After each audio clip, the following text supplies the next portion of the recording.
안녕하세요.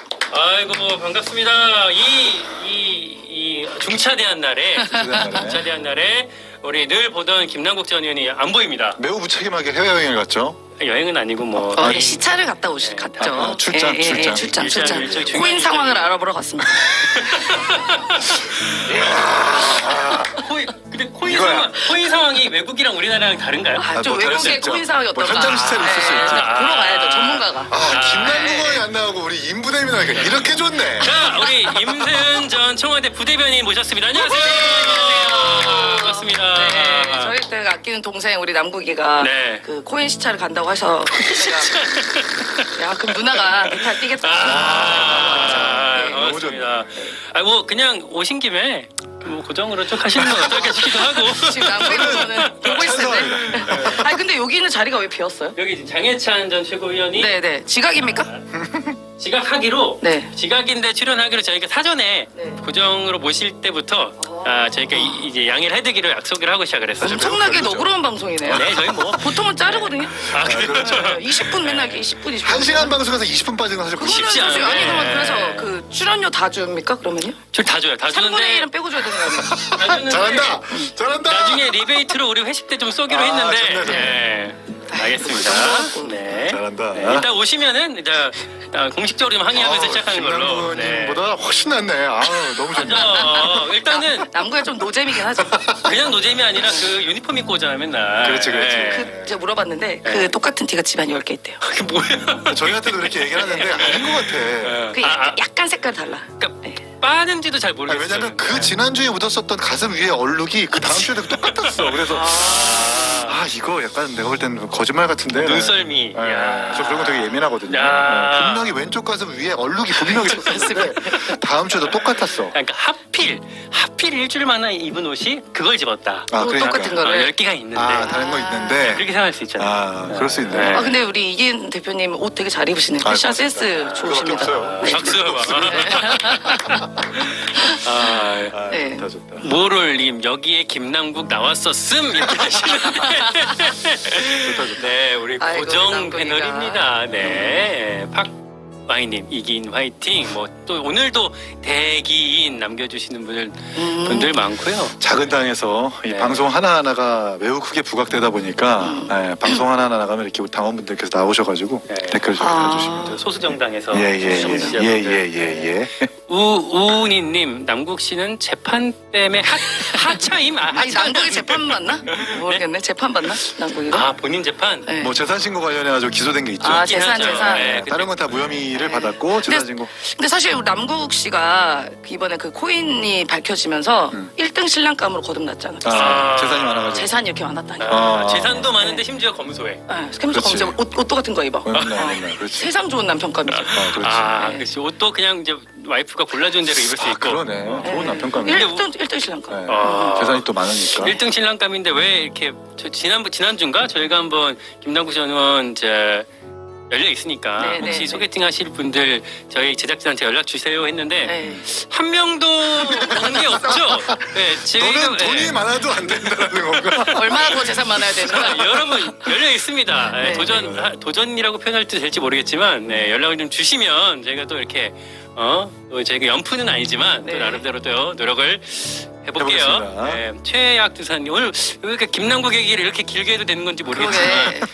99억의 아이콘 남국 변호사 아이콘. 빵꾸난 신발. 빵꾸난 신랑. 저 뭐지 빵꾸난 한번 신발. 사진을 올렸었죠. 뭐 선거운동 때인가요? 본인의 이제 선거 운동하면서 난 이렇게 빵꾸난 신발을 계속해서 신는다. 난 그만큼 검소하다. 그래요. 우리 안산의 유권자 여러분 나에게 후원을 많이 해주십시오. 근데 알고 보니까 코인의 대부자였던 거죠. 그래가지고 그 코인 이제 이 시국이 훨씬 더 가속화되는 부분이 있죠. 내가 봤을 때 지금 이거 보고 있어. 근데 보면서 막 대표님. 이길 막 이러고 있을 거야 지금. 예. 근데 뭐 더 이상 이제 나올 일 없고 나오실 거니까 막말하는 거예요. 네. 자, 몰러님, 임세은 너무 이뻐요. 아이고, 임세은 고맙습니다. 최고예요. 저분은 뭐 거의 지인 혹은 아니요, 저 진짜- 모르는 혹시 우리 임세현 식당 구독자이신가 모르겠네. 또 유튜브에 임세현 식당이라고 임세은 식당이 구독하시면 구독자가 꽤 많잖아요. 몇만이죠? 저희가 지금 58,000? 그래요? 아직 부족합니다, 여러분. 저 우리 네. CBS 두시 라이브 분발해야 됩니다, 우리. 네, 네. 네. 네. 아니, 몇 만인데, 임세은을 지금? 검색하니까 네. 가장 먼저 뜨는 게 임세은 김건희 성대모사네. 아 그래요? 오늘 하실 일 좀 많을 수 있을 것 같은데. 임세은, 김건 성대모사, 임세은 성대모사, 임세은 식당 뭐 이렇게 나오네요. 제 연관 검색어 김건입니다. 아 엄청난 방송에 감각이 있는 분이셨네요. 제대로 섭외를. 연관 검색어가 김건희인 사람이 몇 명이나 될까요? 그러니까요. 성대모사 대책회의를 한번 해야 되겠네. 이상민 크리에이터 한번 모신 다음에 경쟁으로? 아니 뭐 하잖아요. 아, 그렇지. 이번 주 한번 일요일 날, 하세요.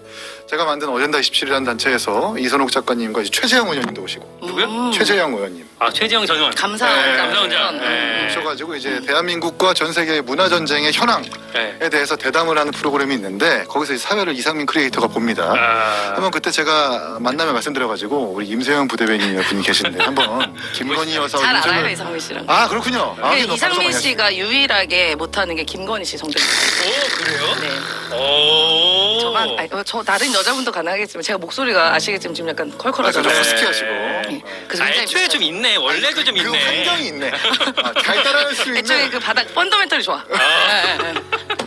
성대모사 역시 펀더멘털. 경제 전문가니까 또 펀더멘털이 나오네 또. 섭외 잘했네. 네, 오늘 또 중간중간에 저희가 또 한번 기대를 해보겠습니다. 맹구배님께서 와 살벌하다 자리에 없으니까 가루가 되도록 까이네요. 야 남국이 형 가루가 되도록 안 까이려면 오시면 됩니다. 아, 그렇죠. 네, 열려 있으니까요. 뭐 20분 늦게 와도 되고요. 네. 그렇고 저희는 뭐 이렇게 좀 오프닝을 열었는데 웃으면서 열었지만 사실 이 나라를 생각하면 오늘은 그렇죠. 웃을 수 없죠. 정말 중차대한 그 이슈들이 좀 터졌기 때문에 오늘 방송에 사실 되게 또 여러분들의 또 말씀을 좀 들어봐야 될 게 정말 많을 것 같고요. 다 아시죠? 어제 이제 윤석열 대통령 본인의 목소리가 뭐 까졌다 이렇게 표현해야 되나 이렇게 드러났죠. 예, 공개가 되면서 네. 이제 많은 또 파장과 해석을 낳는 상황이 됐고 오늘 우리 지지율 대책회의에서 꼭 짚어보고 있는 지지율 바로 가죠. 바로 지지율 얘기를 할게요. 그러면 그리고 지지율 분석 들어가겠습니다. 한국갤럽이 오늘 오전 10시에 발표한 윤석열 대통령 직무평가고요. 긍정평가가 앞자리가 1을 처음으로 찍었습니다. 뭐 그동안 우리 20이냐 22냐 사실은 지난주 20배에 비해서 1%포인트밖에 안 떨어진 거긴 한데 그렇죠. 약간 심리적인 차이가 그렇죠. 있는 것 같아요. 그렇죠.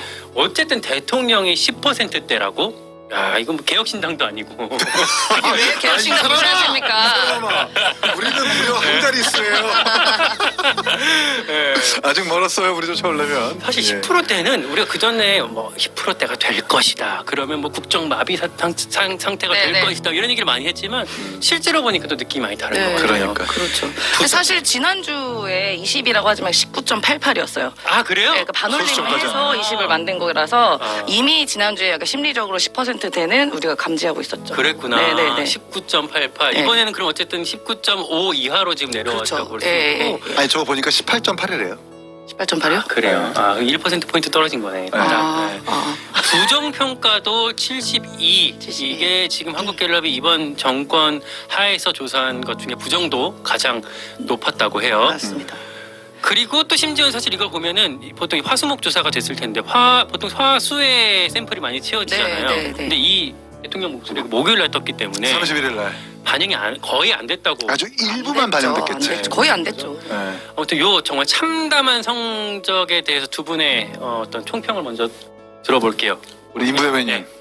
저는 이제 이미 심리적 탄핵 상태는 이미 시작됐다고 봅니다. 그리고 저희가 이제 박근혜 대통령 탄핵 때를 기억을 해보면 그 18을 찍었다가 여러 가지 이제 정황들이 까지면서 갑자기 5로 내려가요. 네. 그냥 뭐 이렇게 계단식으로 내려간 것도 아니라 18에서 5로 딱 찍거든요. 네. 그래서 저는 다음 주는 한 자릿수 간다 봅니다. 뚝 떨어진다. 네, 네. 아 진짜? 네, 이제 국정 동력 아예 상실했고 대통령실에서 무슨 말을 해도 이제 믿지 않는 그런 상황. 그러니까 아예 국정 운영 자체가 불가능한 상황인 거죠. 다음 주 네, 한 자리. 저는 그렇게 예상합니다. 어떻게 보셨어요? 일단 데드덕이 왔죠. 이제 레임덕이라고 하면 권력의 누수를 뜻하는 거고 네. 데드덕은 이제 권력의 공백을 뜻하는 건데 20%까지는 어떻게든 버틸 수 있었지만 10%까지 간다라는 건 이 통치자의 부재라고 아마 국민들은 좀 평가를 할 수 있는 것 같아요. 아까도 말씀하셨지만 이제 윤석열 대통령의 녹취록이 31일 일부만 반영됐을 텐데 아마 다음 주에는 전면적으로 다 반영이 돼가지고 지지율이 나타날 겁니다. 한 자릿수까지는 모르더라도 아마 19%에서 더 내려갈 공산이 분명히 있을 거라고 저는 판단을 하고 지금 이 지지율의 추세가 저는 박근혜 대통령 때의 그 탄핵 국면과 지금 굉장히 유사하게 흘러가고 있다고 평가를 해요. 그때 이제 제가 알고 있기로는 JTBC의 태블릿 PC 보도가 있기 직전에 10월 셋째 주의 조사에서 긍정평가가 25, 부정이 네. 아마 69 정도였는데 네.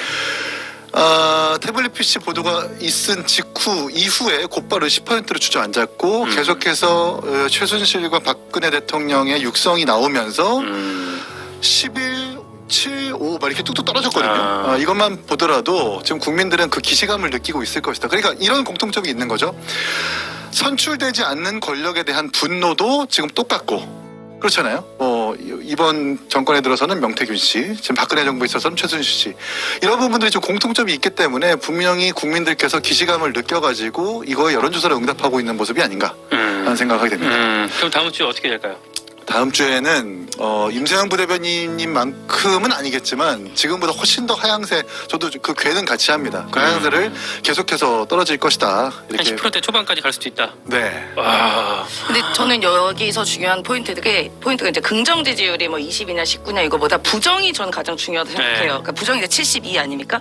그런데 이제 윤석열 정권 들어와서 단 한 번도 부정이 60 밑으로 내려간 적이 거의 없어요. 항상 55 이상 정권 초부터. 그래서 저는 이제 이른바 부정 콘크리트 60이다 이렇게 얘기를 하는데 네. 이제는 부정 콘크리트 70이 됐어요.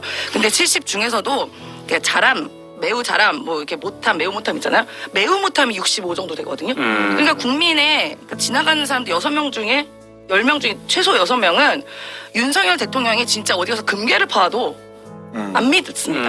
네, 대왕고래를 네, 뭐 해와도 아무도 뭐 기름을 퍼와도 뭐 어디 진짜 영업사원 1호로 원전 한 10개 가져와도 안 믿어요. 그리고 신뢰하지 않아요. 그만큼 이제 국정이 아예 이제 운영 동력을 상실했다. 그러니까 통치를 아예 이제 잃어버린 상황인 거죠. 근데 우리가 그동안 사실 이 지지율 대책 K 하면서 매번 봤던 저 그래프인데 이게 그래프가 떨어지고 떨어져도 계속해서 우리 했던 얘기가 콘크리트가 받쳐주고 있다라는 거였잖아요. 그렇죠. 근데 지금은 그럼 그 콘크리트가 어디에서 많이 깎였다고 좀 보세요. 그러니까 그 세부 결과표를 보면 대구 경북 결과표에서 그 원인을 알 수가 있어요. 네. 이제 잘하고 있다라는 긍정평가의 전체 전국 평균이 19%, 18%인데 네. 대구 경북의 지지율이 긍정평가가 아니 반대죠. 19%인데 대구 경북이 18%예요. 더 낮아요. 더 낮아요. 긍정평가가 사실 보수의 지지층이라고 할 수 있는 대구 경북 지역에서 훨씬 낮다. 그리고 부정평가도 전체 평균이 70%이지만 거의 근소하게 69까지 가거든요. 이 말인즉 보수 정권, 그러니까 보수 지지층이 외면하는 보수 정권이 지금 현실화됐다라고밖에 볼 수가 없는 것이죠. 네.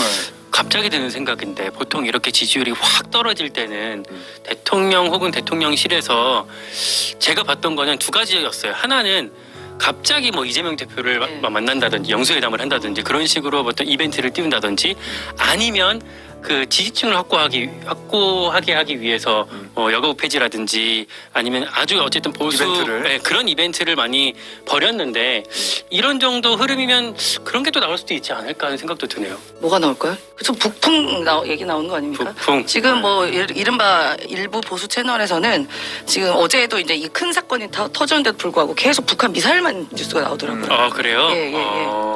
뭐 그게 최후의 보루 아닌가 싶습니다. 그러니까 이제 이벤트를 만드는 것. 그러니까 모든 여론조사에서 가장 부정평가의 원인으로 꼽히는 것이 김건희 여사잖아요. 그렇죠. 근데 이제 김건희 여사도 사실 타이밍을 실기했죠. 왜냐하면 뭐 사과를 하든지 아니면 한동훈 대표가 3대 요구로서 의혹을 규명한다든가 활동을 자제한다라는 그 마지노선이 분명히 있었어요. 집권 여당이 제안하는 그 마지노선이. 근데 그것조차도 대통령실이 거부하면서 이제는 전선이 딴 데로 옮겨갔죠.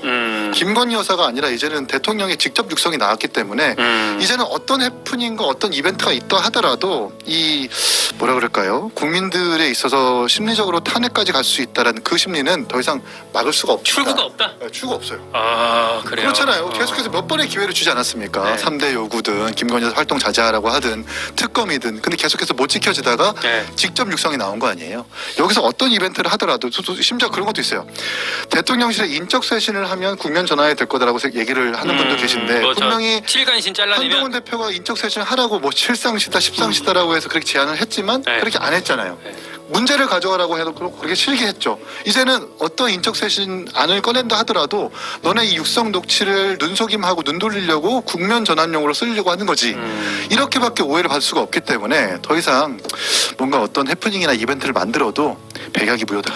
다 방법은 있습니다. 이 5가지를 한꺼번에 하면 돼요. 뭐예요? 5가지. 김건희 또 씨 있어요? 관련해서 근신, 유배, 수사, 죄송합니다. 이혼 망명. 이혼 망명.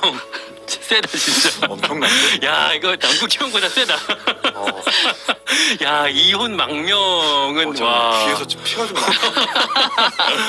와. 아니 그걸 하면 탈출이 그거만 가능합니까? 탈출 가능할 것 아 그래요? 같습니다. 그거는 이 5가지가 한꺼번에 이루어집니다. 아니 근데 그게 지금 말씀하신 게 뭐냐면 이제는 김건희 여사가 아니라 윤석열 대통령 본인으로 옮겨왔다라는 얘기인 거잖아요.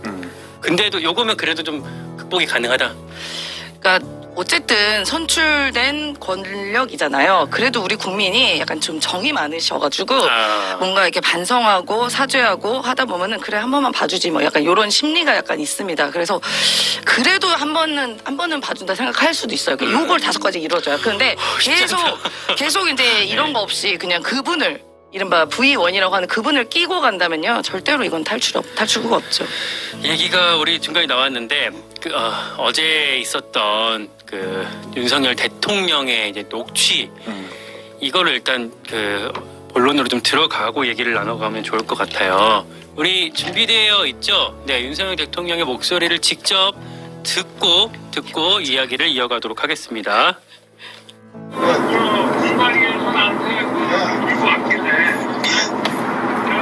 김영선이 경선 때도 열심히 뛰었으니까 너는 김영선이 좀 해줘라 그랬는데 거기가 말이 많네. 진짜 평생을 잊지 않겠습니다. 고맙습니다. 이게 사실은 약간 바람 소리 같은 것 때문에 잘 안 들리기도 한데 귀를 좀 자세히 좀 들어보면은 들리시죠? 또 자막이랑 같이 보시면 이해하실 수 있을 것 같고 대통령실에서도 사실 저 얘기 자체에 대해서는 부정하지 않았기 때문에 뭐 저거는 윤석열 대통령의 본인의 목소리라고 뭐 확인된 사실이라고 볼 수가 있을 것 같고요. 어디부터 얘기를 들어갈까? 김영선이를 좀 해줘라라고 얘기를 했던 게 사실 그동안 우리가 이 김건희 여사 공천 개입 의혹이라고 얘기를 다루면서 김건희 여사를 갖고 얘기했었는데 이제는 이제 윤석열 대통령의 현직 대통령의 공천 개입 의혹 네. 뭐이라고 우리가 이제 얘기를 해야 될 것 같아요. 근데 저는 저걸 보면서 이제는 명태균 씨의 위상은 이제 좀 달라진 거 아닌가. 이제 그냥 정치 브로커, 뭐 사기꾼 이렇게만 볼 수 없는 이게 거죠. 이제 모사꾼 위에 사기꾼 위에 브로커 위에 정치 컨설턴트 그 사이에서 뭔가 활동했었던 누군가이다라는 관측이 있었었고 또 허장성세도 있고 허세도 분명히 있는 사람이다라고 평가가 됐었는데 어제 녹취가 등장함으로써 저 사람의 말이 완전히 근거가 없는 건 아니구나라는 국민적인 어떤 뭐라 그럴까 신뢰를 만든 계기가 됐죠. 그건 대단히 문제인 거예요. 사실은 엄청난 문제인 겁니다. 아니 왜냐면 저게 지금 2022년 5월 9일 통화잖아요. 그렇죠. 5월 9일이면 5월 11일 날 취임식 했으니까 취임식 바로 전날 네. 그날 일정을 제가 좀 정리된 걸 찾아보니까 대통령이 그 오전부터 뭐 외국의 그 비빈들 맞아요. 만나고 뭐 엄청 바쁘죠. 엄청 바쁘게 밤 0시가 이제 임기가 시작이니까 0시까지 하루 종일 일정이 있었던 날이었는데 그 빠듯한 시간에 명태균 씨한테 전화 통화를 하면서 김영선이를 내가 좀 해줘라라고 했다라고 한다면 이 전화 받은 명태균은 그냥 사기꾼 브로커 이렇게 끝낼 수는 없는 거 아닌가. 그러니까 바로 그 취임식 위치만 봐도 이분의 위상을 알 수가 있어요. 이분의 위치가 그 권오수 그 도이치모터스 회장 그러니까 김건희 씨랑 관련된 분이죠. 네. 그분 바로 자리 뒷자리고요. 그 앞 자리가 아버님 윤기준 교수. 그다음에 네. 그 옆 자리가 최은순 장모까지 있습니다. 그래요. 그 거의 가족 사이에 있는 관계죠. 네네. 그러니까 그 자리만으로도 이제 위치를 알 수가 있고 그 수많은 통화랑 그 카톡까지 나온 거 아닙니까? 그 사실은 취임식, 그러니까 국회에서 했었던 취임식에 뭐 대단히 많은 사람들이 참석하기는 해요. 그렇죠. 뭐 이런 분들뿐만 아니라 선거에서 나름대로 무슨 뭐 그냥 뭐 무슨 본부장 혹은 그래도 좀 지지했던 분들 꽤나 많은 분들이 참석했기 때문에 뭐 그리고 뭐 유튜버들도 많이 갔잖아요. 그렇죠. 취임식 장해찬 씨 가지 않았습니까? 갔겠죠. 뭐 대선 캠프 본부장이었으니까. 그러니까 취임식? 네. 맞죠? 예. 갔어요? 저한테도 초대권이 왔었었는데 그러셨구나. 안 갔죠. 그때는 근데 한치 앞을 보셨네. 형 소속이었잖아요. 그렇지. 안 갈 이유는 없는 거 아니에요? 국민의힘 소속이었는데 그때는 뭐 그닥 이거 못하러 가냐 그래가지고 윤석열의 대변인을 그때 잠깐 이제 청년본부의 수석 대변인을 했었었죠. 네. 그때 국민의힘 시절에. 그게 어쨌든 윤석열의 대변인. 그래서 이제 그렇게 얘기하니까 너무 윤석열 힘들다. 대변인이셨습니까? 너무 힘드네. 아. 한때. 네, 청년 한때. 캠프에서 수석 대변인을 맡았었는데 이게 윤석열을 대변한다기보다는 이제 윤석열을 지지하는 청년들을 대변했다 왜 이렇게 그게? 할 발을 수 살짝 있는데 발을 빼야지 어떻게 안 빼? 이유는 안 묻은 척하는 겁니까, 지금? 너무 힘드네 갑자기 그렇게 얘기하니까.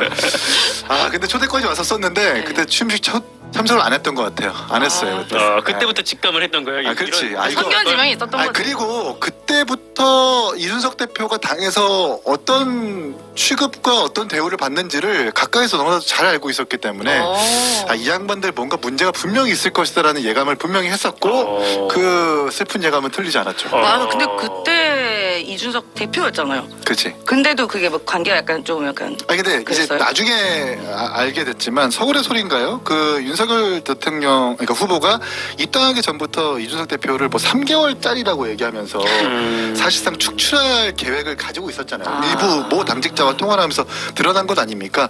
이게 이제 그때는 이제 평시라고 얘기하지만 분명히 예감을 할 수가 있었죠. 그래서 이거 좀 불안한데라는 예감을 갖고 있었는데 이제 그 한 달 뒤인가요? 윤리위 소집해가지고 없는 의혹 만들어서 내쫓고 이런 모습 보면서 국민의힘은 가능성이 없구나, 가망이 없구나 생각을 했었죠. 아무튼 그 취임식에 명태균 씨는 그 가족과 사이에, 그들 가족들 사이에 같은 사이에. 같이 있었던 거고 그랬던 명태균 씨의 어떤 그 상황을 지금 드러낸 거기도 하지만 아까 우리 한참 얘기했던 윤석열 대통령이 그동안 상황이 이제 명태균 씨와 강혜경 씨 사이의 녹취 혹은 뭐 김영선 전 의원까지 이 사람들의 녹취였는데 이쪽 사이드는 없지 않느냐, 김건희 목소리는 없지 않느냐라고 했었는데 윤석열 대통령 본인의 목소리가 나왔고 그리고 말씀드렸다시피 윤석열 대통령 본인의 공천 개입 의혹까지 지금 제기된 상황이라고 하기 때문에 할 수가 있기 때문에 뭐 지난주에 우리가 다뤘던 거랑은 이 얘기의 무게감 자체가 완전히 달라진 것 같아요.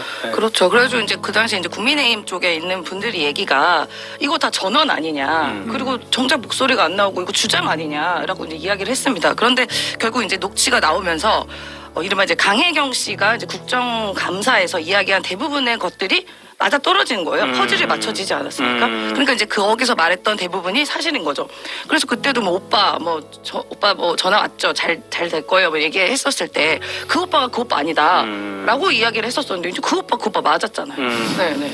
우리가 이렇게 지금 한 20분 동안 얘기를 하고 있는데 저는 얘기하면서 드는 생각이 우리 셋이 그 비슷한 결의 지금 얘기를 같이 계속하고 있거든요. 네. 이쯤에서 어떤 반론 혹은 뭐 좀 다른 견해를 들어봐야 되지 않을까라고 생각하는 찰나에 오늘도 동남아 순회공연을 마치고 온 장해찬 전 최고가 조용필이 도착을 했습니다. 잠깐 쉬었다 갈게요. 전립선 비대증 증상이 있으신 분을 찾습니다. 하루 8번 이상 소변을 보는 빈뇨. 쉬었다 갈게요.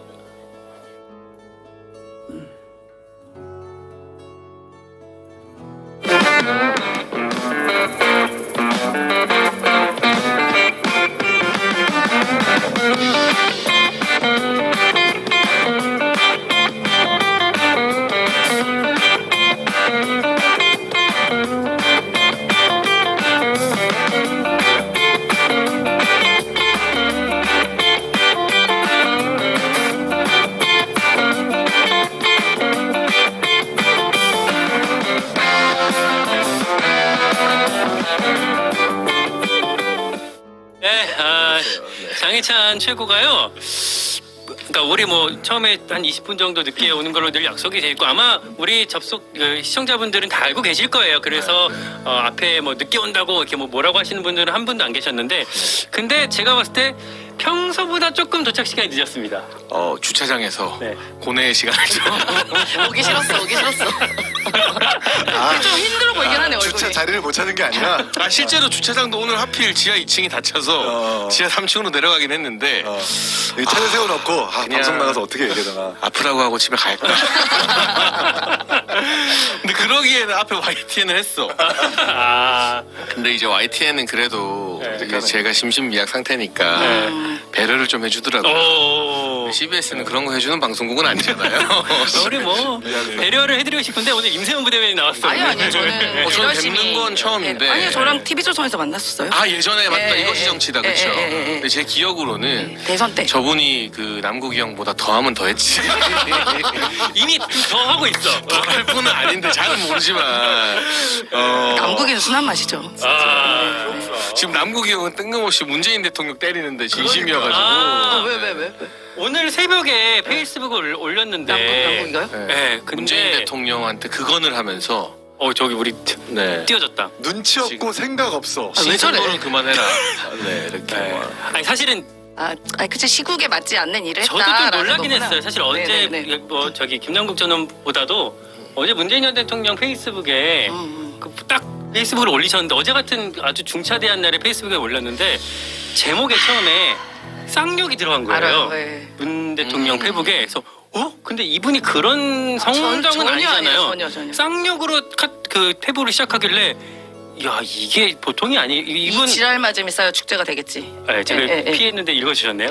예. 책 제목이 올렸어요? 책 제목 네, 아니에요? 책 책 제목이에요. 제목이니까. 지랄이라고 시작하길래 이거 뭔가 했는데 뭔가 마음에 표현을 하신 것 같은데. 네, 제 생각과는 다르게 책에 대한 독후감을 쓰셨더라고. 네. 그래서 아마 거기에 대한 약간도 아니었죠. 저 형도 아주 항의를 세게 했습니다. 남국. 한번 다시 보죠. 예. 아니 기사가 되게 많이 나고 있네. 아, 그래요? 네. 왜냐하면 이게 사실은 친명의 어떤 핵심인 김남국 의원이 갑자기 또 이 국면에서 문재인 대통령을 해고 수위로 때려버린 거니까 지웠네. 아 지웠어요? 아니다, 안 지웠다. 여기 있다. 네. 이 정도 기사 났으면 지우는 게 더 신선 노름 웃겨요. 책 장사 그만하고 촛불의 선봉에 서서 국민의 방패가 되십시오. 책 장사 그만하라. 진심. 원죄가 있다 뭐 이런 것도 그렇고 한가롭다 뭐 이런 것도 어떻게 보십니까? 뭐 이런 생각도 존중하죠. 예. 뭐 저는 문재인 정부의 부대변인이기 때문에 제가 말은 많이 길게는 못하겠습니다만, 네. 근데 대통령께서도 표현을 하신 거로 봐요. 책 제목으로. 아 그래요? 예. 권력각이라고. 예, 그걸 또 저렇게 가져간다고? 이렇게 받아가지고 손질을 하네. 와, 이야. 야 예상 못했던, 돌력각이다. 깜빡이를 켜고 자야 야. 되는 야. 아니 근데 깜빡이 궁금한 게 켜고 문재인 청와대에서 부대변인 하셨잖아요. 네. 그러면은 당내에서는 약간 네. 친문으로 분류가 되시는 거예요. 그러면 지금 톤은 그렇진 않잖아요. 아니, 그건 아니에요. 저는 친문이기도 하고 친명이기도 하고. 하긴 민영배 의원도 비서관 출신인데 또 친명이고 하니까. 문재인 정부에서 그렇죠. 민주당을 사랑하는 제4기 민주 집권을 꿈꾸는 사람이죠. 네. 네. 가장 정론을 말씀해 주셨고 네. 원론적인 말씀을 해주신 걸로 그 여자 남국영을 보는 느낌이 지금 나 누가 약간 여자 양문석이라던데. 뭐가 더 싫습니까? 둘 다 좀. 야, 아무튼 우리 본론 다시 들어가면요. 아무튼 저는 오늘 심신미약 상태다. 네. 좀만 자극하면 언제든 집으로 갈 수 있다.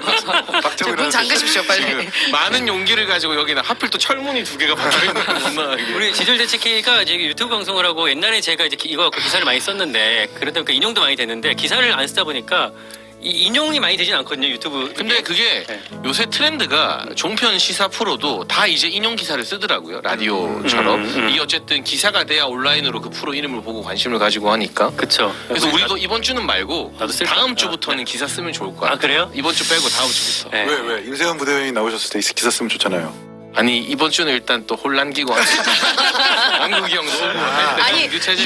이번 주가 혼란기로 생각하시면 앞으로 더 나락이 남아있습니다. 아, 알겠어. 녹지는 많습니다. 아니 근데 그런 상황인데 만약에 장해찬 최고가 문 열고 나가면 기사는 많이 많이 나죠. 되죠. 기사 많이 되죠. 오히려 박차고 나가면. 더 커질 수가 근데 있죠. 저는 뭐 나가는 스타일은 아니에요. 제가 그 그쵸. 진행자랑 싸운 적은 있어도 MBC에서 아 맞아. 뉴스 그때 아이키죠? 신장식 의원이 진행할 때 그러고 보니까 그렇네. 제가 그 큰 소리 서로 치면서 아니 그럴 거면 옆에 와서 앉으라고 막 맞아, 해가지고 맞아, 기사 있었다. 많이 났었죠. 그렇구나. 그 관계는 좀 풀었어. 그때는 또 끝나고 나서 서로 통화로 잘 풀었어요. 또 그분도 쿨한 네, 분이니까. 네. 맞아. 그리고 이제 나간 적은 없어요. 남국이 형 나간 적 있잖아. 되게 유명하잖아 한번. 언제? 중앙일보, JTBC 유튜브 대선 때. 임승호 대변인이랑 이제 토론이 묘정원이랑 예고되어 있었었는데 이제 뭐 조국 이야기 대표 나오니까. 얘기 나오니까 민감하게 반응하다가 곧바로 나가버렸죠. 아 그런 적 있었어. 원래 없으면 뒷담 하는 거야 이렇게. 우리 아까도 오늘 방송 거의 대부분이 그 사람이 이게 소갈머리가 그때 울었어 심지어. 심지어 그랬나? 울었어요. 또 멘탈도 맞아, 약해? 울었어. 아. 오늘 방송의 지분을 윤석열 대통령과 거의 비슷하게 김남국 의원이 갖고 가고 있어. 이게 뭐야 지금? 자 이렇게 물타기 하자. 잘한다. 이렇게 되네. 아이고. 아무튼 이렇게까지 가고 있었는데 네. 일단 오늘 밖에서도 들어오네. 진도 나가야 돼요. 진도 나갈게요. 진도 나가. 네. 꼭 나가야 되나요? 아니, 국민의힘, 그러니까 어떤 대통령 측 입장을 이제 우리가 좀 전달을 해보면 바로 나왔던 메시지는 그거예요. 이게 법적으로 문제 없다. 당선인 신분이었다. 5월 9일이니까 이때는 공무원이 아니니까 법적으로 봤을 때는 정치적 중립 의무 위반이나 뭐 이런 것들 따지기가 애매하다라는 뭐 이런 메시지가 지금 우리한테 가장 먼저 당도를 했어요. 어떻게 보세요? 대변해 보십시오. 대통령실. 뭘? 저희가 법적 책임이 없다. 일단 근데 이게 법률적 책임 여부와 무관하게 국민들께 많은 우려를 어쨌든 낳았고 정무적으로 비판받을 여지가 많다는데 전 동의해요. 그래서 법률적 책임이 없다는 최소한의 어쨌든 항변과 대응이 나오고 있고 제가 또 이 명태균 씨와의 통화나 뭐 사실관계 좀 이따 또 팩트 체크를 해드리겠지만 굉장히 준엄한 상황이고 좀 싸늘하게 얼어붙은 민심을 좀 다독이기 위해서는 특단의 조치들이 좀 필요할 거라고 생각을 합니다. 근데 제가 이거 법률적 책임이 없다는 거는 법률적 책임이 없으니 문제가 아니다라고 생각하는 건 아니라는 점을 지금 말씀드리는 거고 다만 이제 민주당이나 일각에서 언급하는 박근혜 전 대통령 청와대 총선 개입과 다른 부분만 제가 좀 그냥 건조하게 설명을 해드리면 네, 해주세요. 일단 신분상으로 국민의힘에서 말하는 것처럼 대통령일 때와 당선일 때 지위나 법률적 위치가 다르고요. 박근혜 전 대통령이 2년 실형을 받았던 걸 보면 선거 기획 부분이 들어가 있습니다. 그러니까 이제 친박들을 위한 여론조사를 별도로 하고 여론조사만 하고 끝난 게 아니라 청와대에서 여조를 한 것도 문제인데 그걸 기반으로 친박들을 어떻게 당선시킬지 선거 전략을 수립을 했어요. 정무수석실에서. 선거 현기현 수석 통해서 그리고 그게 실시간으로 보고가 되고 당이랑 주고 왔다 갔다 한 페이퍼들이 남아 있습니다.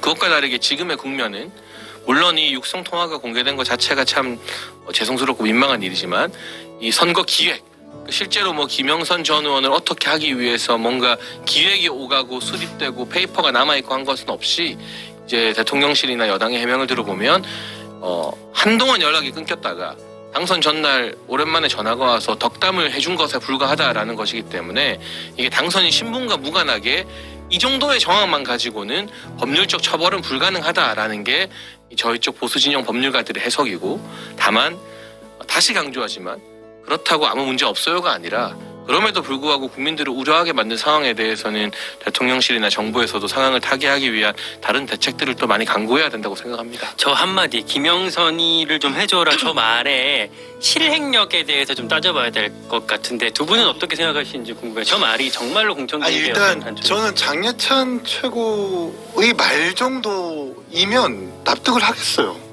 이게 저는 왜냐면 좀 찾아보니까 여러 법조인들한테 좀 여쭤보니까 법률적 책임을 사실 좀 논쟁의 여지가 있다는 거예요. 왜냐하면 그 공무원 처벌 조항이 있어가지고 죄형 법정주의라는 원칙이 있고 유추 해석 금지라는 게 있어서 꼭 공무원으로 명시된 사람만 처벌할 수 있는데 사실상 당선자의 신분은 공무원이 아니기 때문에 이거를 의율을 할 수 없다라는 것이 대다수 법조인의 사실 평가이라서 저는 거기에 대해서 반감을 갖지 않습니다. 근데 다만 윤석열 대통령이 짊어져야 되는 거는 정치적 책임이죠. 아니 본인이 왜 대통령으로 그리고 왜 검찰총장으로 임명이 되고 탄생이 됐습니까? 박근혜 정부 때의 선거 개입과 관련해서 엄정한 수사와 잣대로 총장과 대통령이 된 건데 그 사람을 기소시킨 범죄 혐의와 유사한 녹취록이 지금 나온 것 아닙니까? 지금 이거에 있어서 법률적 책임보다는 정치적 책임으로 사실 국민들에게 신뢰를 잃어버린 행위가 된 것이기 때문에 어찌 보면 지금은 이런 법적 책임보다 정치적 책임에 대해서 훨씬 더 무겁게 받아들여야 된다고 생각을 하고 오늘 운영위에서 이제 정진석 비서실장이 그런 얘기를 했어요. 정치적, 법적, 상식적으로도 아무런 문제가 없다. 아이고. 이렇게 얘기를 했어요. 그러니까 사실 장예찬 최고만큼만 얘기를 해도 어느 정도 반성을 하고 공감을 하고나 있구나라는 평가를 할 텐데 비서실장 나와가지고 우리는 아무런 문제가 없다. 이준석도 얘기하지 않았느냐? 아무런 문제가 없는데 왜 자꾸 걸고 넘어지느냐라는 얘기를 운영이 국감에서 그렇게 해버리니까 이걸 우리 국민들께서 어떻게 받아들여야 되나 싶더라고요. 그 당선인 신분이라는 점에 대해서 보니까 선거법에 한 9조인가요? 그거 보니까 그런 이렇게 임기가 있는 공무원뿐만 아니라 뭐라고 해요? 기타 정치적 중립을 지켜야 하는 자. 네, 여기에도 포함된다고 당선인 신분도 볼 수 있는 거예요? 저는 법적으로 그렇게 포함된다고 보고 그리고 그냥 소위랑. 당선자가 아니라 대통령 당선자입니다. 그럼 대통령 당선인일 때 물론 국가 세금은 받지 않지만 여러 가지 혜택과 공무적인 혜택을 많이 받잖아요. 그 공무적 권한도 있고 그래서 그때 그 인수위 시절에 그 난리가 난 청와대 이전도 인수위 시절에 일어난 일이에요. 당선인이. 그럼 당선인이 사적인 권한밖에 없으면 어떻게 그 국가의 최대한 그 과업이라고 하는 청와대를 옮기고 예산까지 받는 권한을 행사합니까? 그리고 국무위원도 인선하고요. 그러니까 명백하게 그 당선자도 저는 공무적 신분을 갖고 있는 사람을 생각해요. 그리고 그 법적인 그 테두리 말고서라도 예를 들면요. 그 내가 도둑질을 공모를 해요.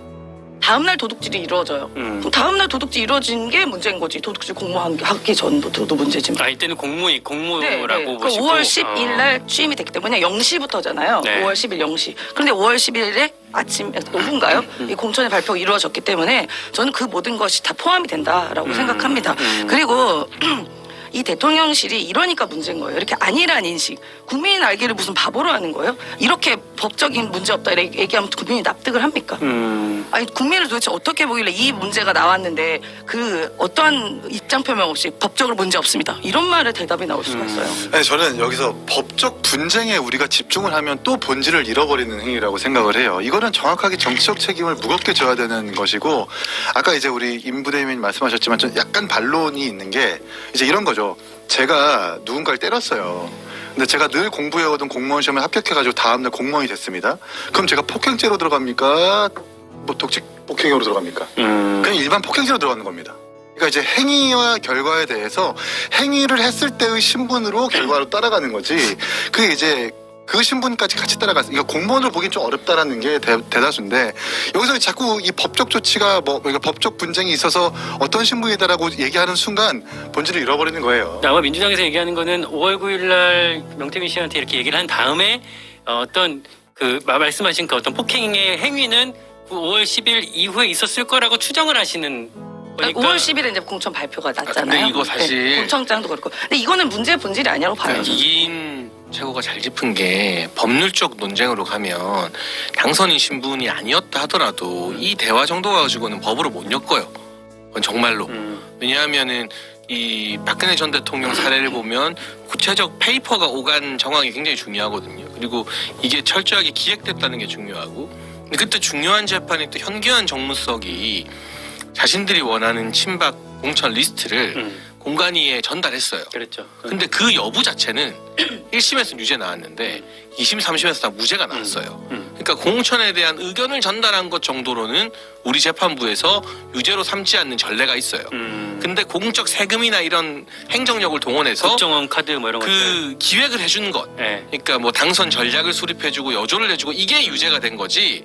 심지어 정무수석이 누구누구 공천시켜라고 공관위한테 준 거면은 우리가 정무적으로 볼 때는 진짜 엄청 대단한 거잖아요. 근데 이게 최종 대법원에서 무죄가 나왔기 때문에 이거는 당선인 신분이 아니었어도 이 정도 정황 갖고는 법률적으로 가면 유죄 나오긴 힘들어요.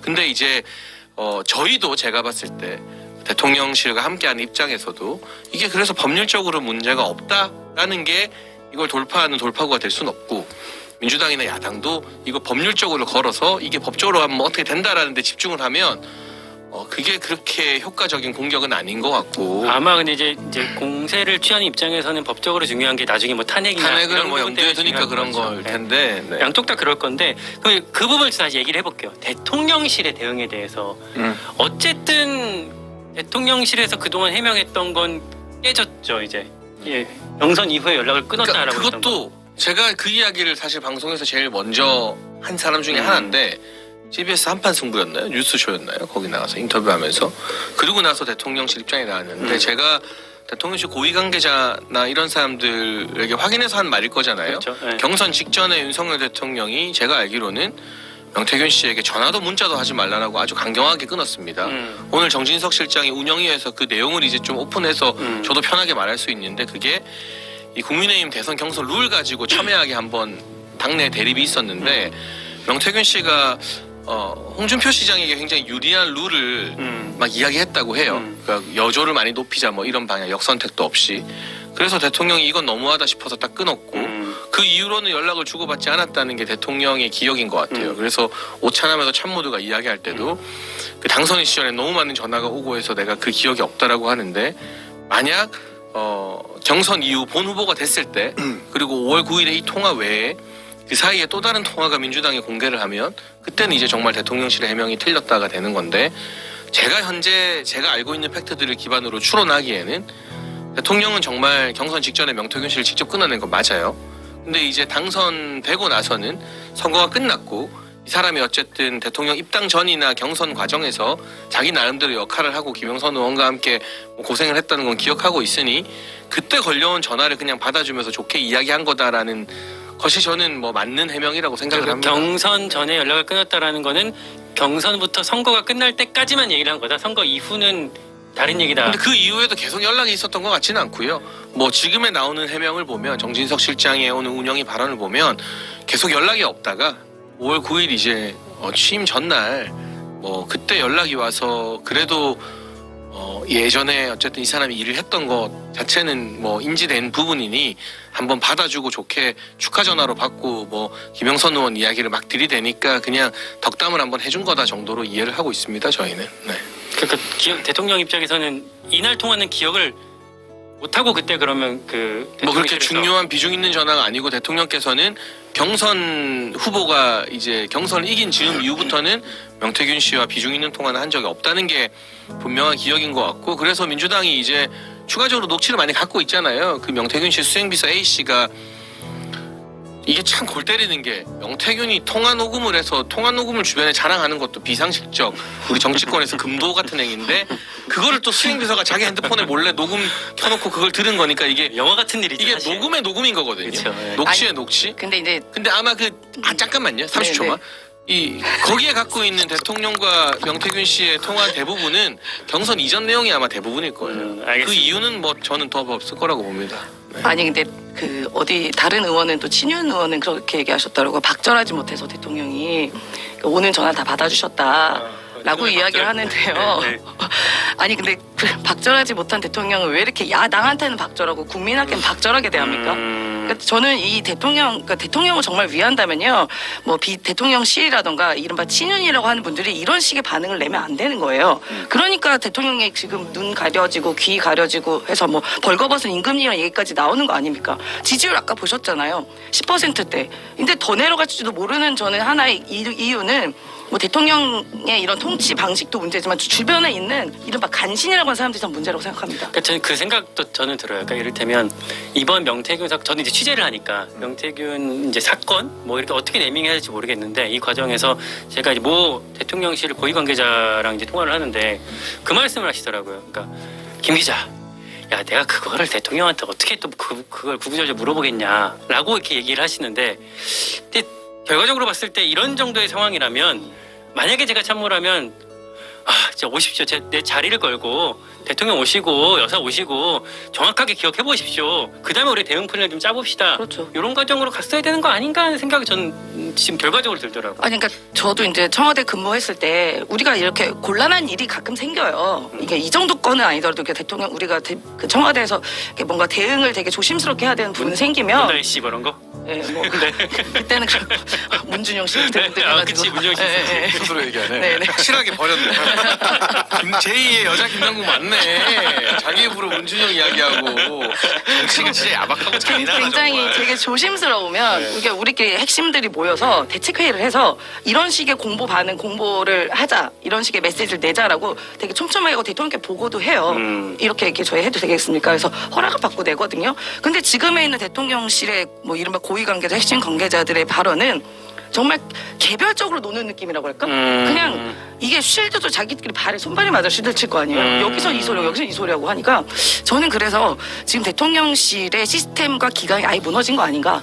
그런 생각이 듭니다. 기강이 무너졌죠. 저는 이제 장례찬 최고의 이제 긴 어떤 그 경선 이후 이전의 연락에 대해서 이제 해명 아닌 해명을 들어봤는데 그래도 잘 이해는 안 가요. 그러니까 어쨌든 대통령실에서 경선 이후에는 어떤 연락도 취하지 않았다라는 취지로 해명을 했지만 어제 나온 녹취록은 이 사실 뭐 좋게 얘기한 거 덕담 수준이라고 아무리 집권 여당이 의미를 부여한다 하더라도 축소한다 하더라도 그건 그냥 박근혜 선거 개입을 수사했던 검사 출신의 대통령이 선거 개입을 했었던 정황의 녹취록이거든요. 이거는 아무리 의미를 축소해도 축소되지 않는 부분이고 그리고 경선 이후에 연락이 안 했다고 했지만 경선 이후의 녹취록인 거고 그리고 지금 몇 번의 해명에서 거짓말이 드러난 것 아니에요. 그러니까 이준석 대표를 통해 가지고 명태균 씨를 알았다고 했는데 김영선과 명태균과 당사자들의 반박으로 알고 보니까 이제 그 팩트도 반박을 당한 거고 경선 이후에 그 거짓말도 마찬가지인 거고 계속해서 대통령실이 하는 해명들이 거짓말이라는 것이 드러나니까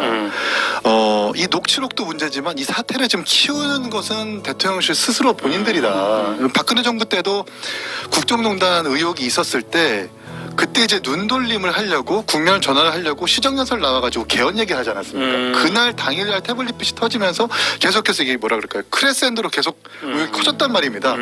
여기서 할 수 있는 건 제가 정론을 얘기하는 것 같은데 정직과 상식적으로 대처하고 정확하게 사과를 하고 그렇게 하면 끝날 일인데 우리는 뭐 어제 해명 보도 보시면 아시잖아요. 해명문보다 첨부한 이준석 대표의 페북글이 더 길어요. 그 제가 한번 참고로 설명을 드릴게요. 대통령실에서 바로 이제 PG 저 보도 뭐라고 하죠? 보도 프레스 가이드? 네 프레스 가이드 나왔는데 짧게 설명을 드리면 당시 윤석열 당선인은 공천관리위원회로부터 공천 관련 보고를 받은 적도 없고 또 공천을 지시한 적도 없습니다. 뭐 블라블라블라 이준석 어쩌고저쩌고 돼 있고 당시 윤 당선인과 명태균 씨가 통화한 내용은 특별히 기억에 남을 정도로 중요한 내용은 아니었고 명 씨가 김영선 후보 공천을 계속 얘기하니까 그저 좋게 얘기한 것뿐입니다. 한 다음에 한편 이준석 당시 당대표는 최근 페이스북을 통해서 최고위에서의 전략공천 결정은 문제가 없다고 자세히 설명한 바가 있습니다라고 하면서 그 당시 이준석 페북을 쫙 길게 나열을 해서 정리를 했어요.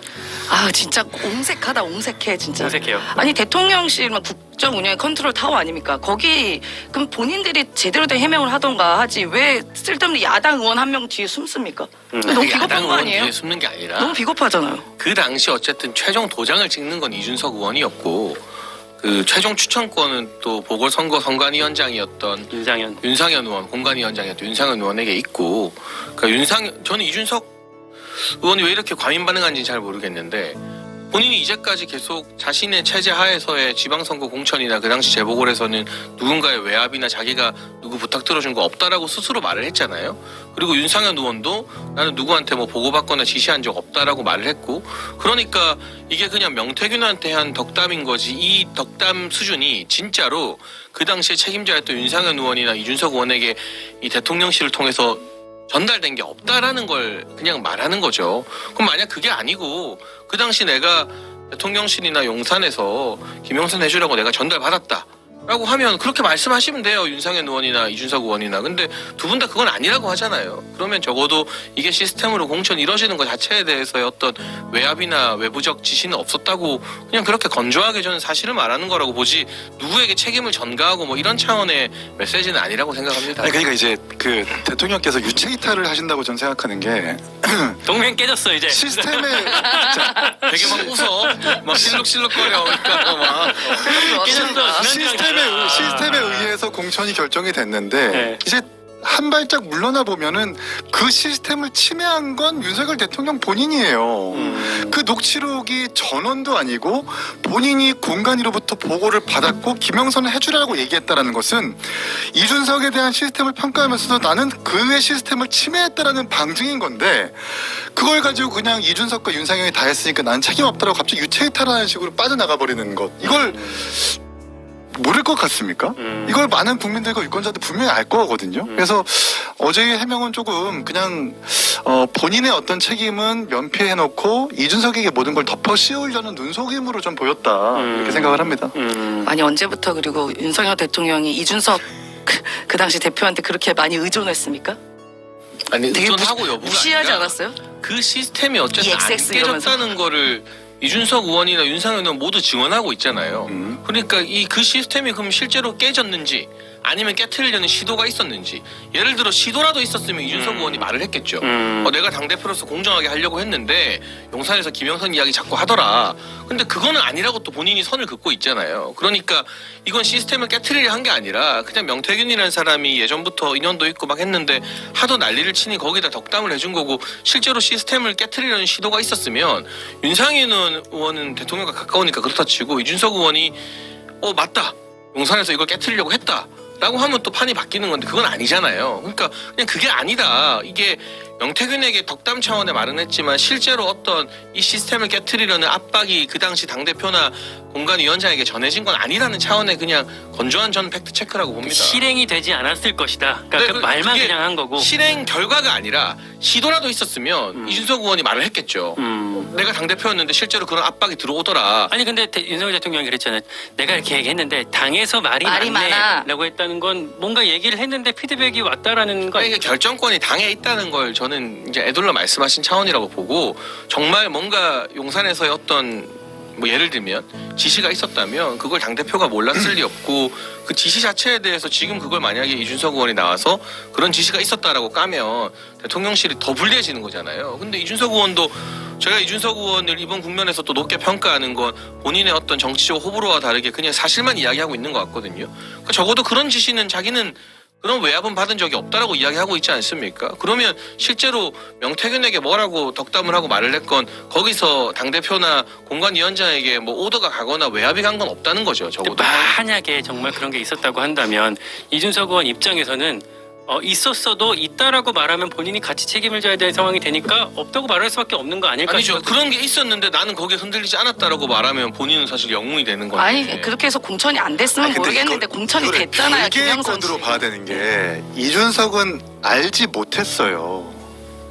그러니까 공천 개입이 있는지 없는지도 모르고 그 당시에 최고위원들과 당대표가 함께 공동으로 선임했었던 공관위원들을 믿은 것뿐이에요. 근데 그 믿은 사이에서 공관위원들 그 외부에 대통령이 이런저런 개입을 했다라는 증거가 어제 드러난 거고, 이제 이걸 가지고 이준석이 부정하니까 공천 개입까지 없는 증거다라고 얘기하는 건 조금 비약이다. 그러니까 이준석은 그저 공관위원들을 믿었고, 그리고 이준석이라는 사람이 자기의 어떤 뭐 측근이라 하더라도 공천을 이렇게 개입을 하지 않는 스타일이라는 건 다 알잖아요.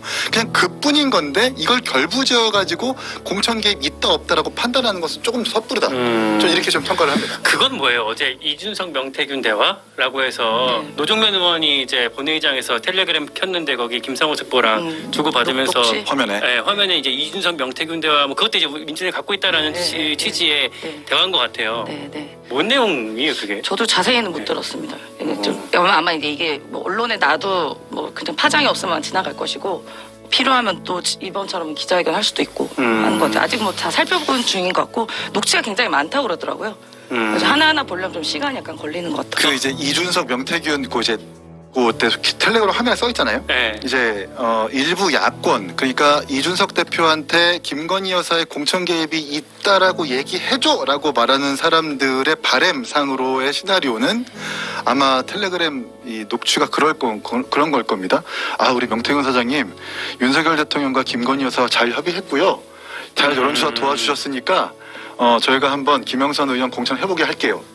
그들의 시나리오는 그런 걸 거예요. 근데 제가 생각하는 시나리오는 그 당시에 공관위원 중에 한기호 의원이 있었었고, 홍철호 의원이 있었었고, 강대식 의원이 있었었고, 아마 명태균 사장이 계속해서 그들에게 네. 이준석 대표 이 사람들을 설득해주라고 계속 뭐라 그럴까 좀 앵기는 일방적으로 앵기는 이런 통화를 시도는 있었을 것이다. 했을 거고, 근데 네. 이준석 대표는 그냥 하고 대답하고 흘렸을 것이다. 왜냐하면 어저께 MBC인가 나와가지고 그 김영선 후보 측의 연락도 상당히 많이 받았었고, 그 상대 후보라고 하는 김종현 후보인가요? 네. 그 김종현. 측근들의 연락도 많이 받았는데, 그 공천이라는 것이 사실 그래요. 계속해서 공천 달라고 하는 요청들을 많이 받는 위치가 사실 당대표라서 그런 그냥 일반적인 어떤 통화의 일환이 아닌가 생각을 합니다.